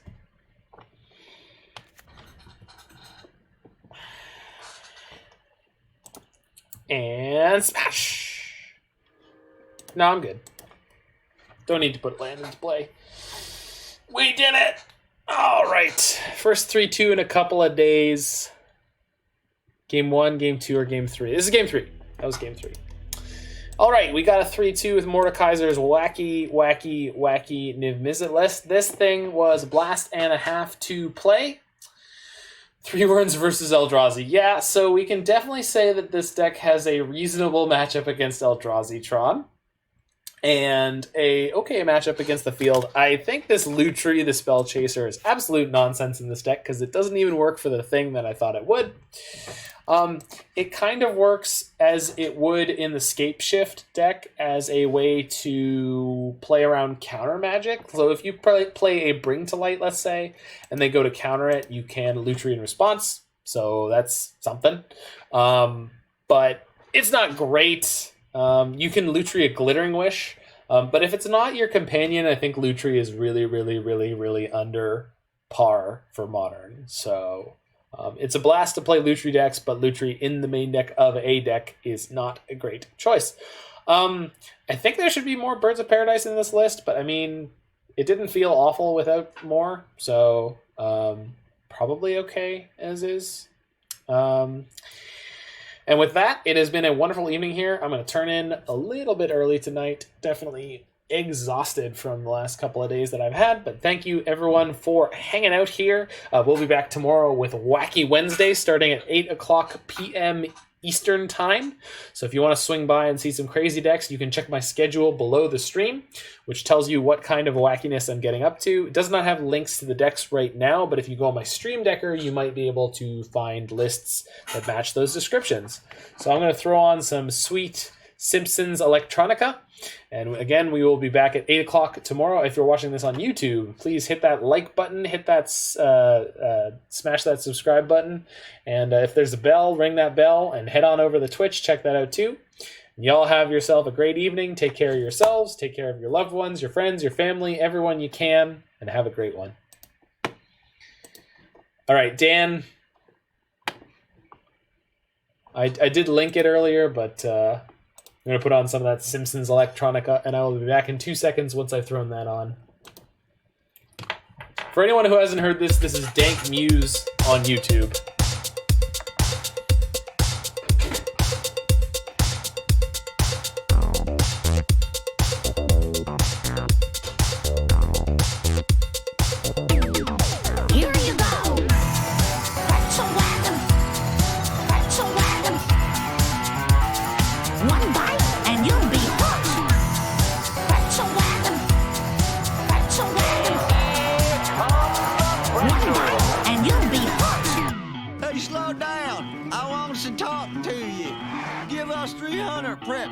That'll be $300. Hey, I don't think so. I got me 300 coupons to hand them over. Hey, kids, we're eating dinner tonight. Come on, Tiffany, Heather, Cody, Dylan, Dermot, Jordan, Taylor, Brittany, Wesley, Raymond, Scott, Cassidy, Rose, Max, Hunter, Kendall, Caitlin, Noah, Sasha, Morgan. I don't think I've heard this one before.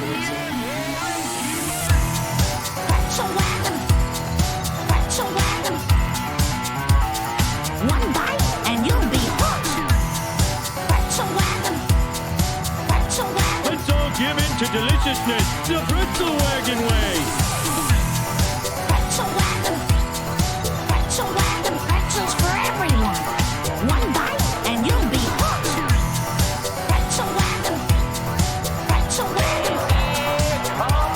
One bite and you'll be hooked. Stinks. It stinks. It stinks. Yes, Mr. Content creator. Everything stinks.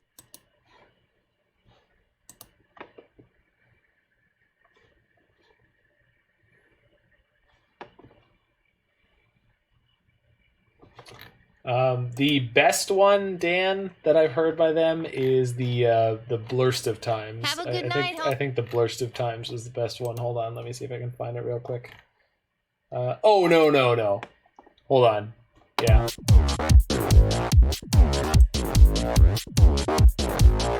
Would you please tell your son to stop? So this music is what I linked earlier.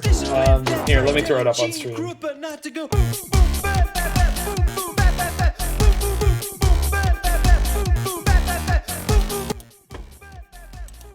So this music is, the channel is Dank Muse. You can see it down here, DANKMUS. And it is Simpsons quotes with like heavy, sick electronica.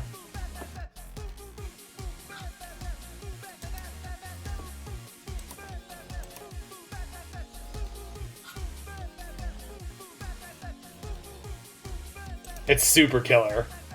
It's phenomenal.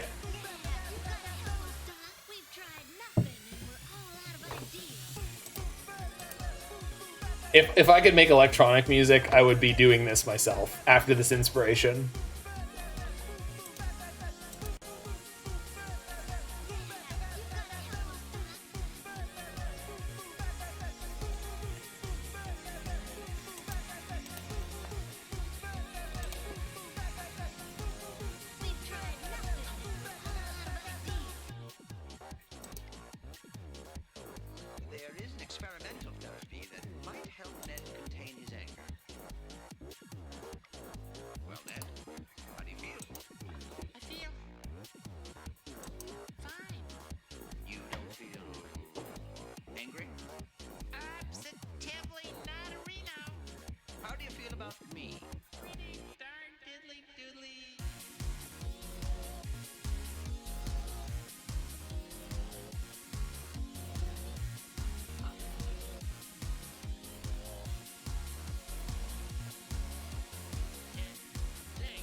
It's really hard to take your eyes off of it, and the songs are so freaking good, dude.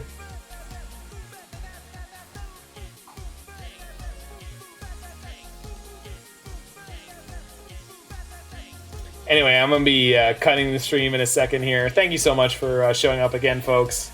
And I will be back tomorrow night again, 8 o'clock Eastern Time, with, let me look at my schedule. What are we playing tomorrow? Just to milk this a little second longer.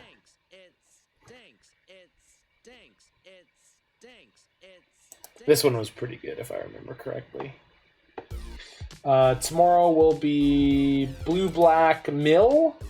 Oh, and Black-Red Waste Knot. Todd, would you like some mixed vegetables? Hell no. What did you say? I said I don't want any damn vegetables. Oh, Savage Todd. Like some mixed vegetables?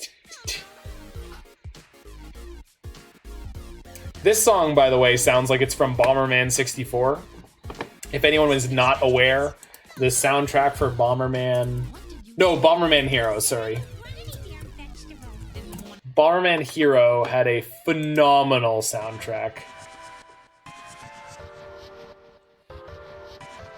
It sounds like it's a Herbie Hancock album.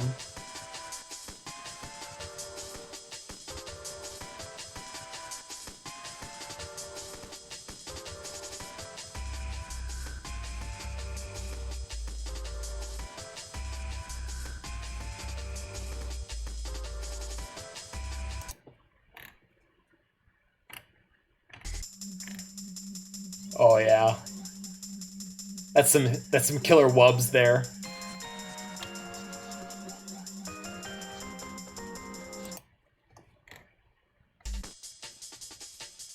The breakbeat, yep.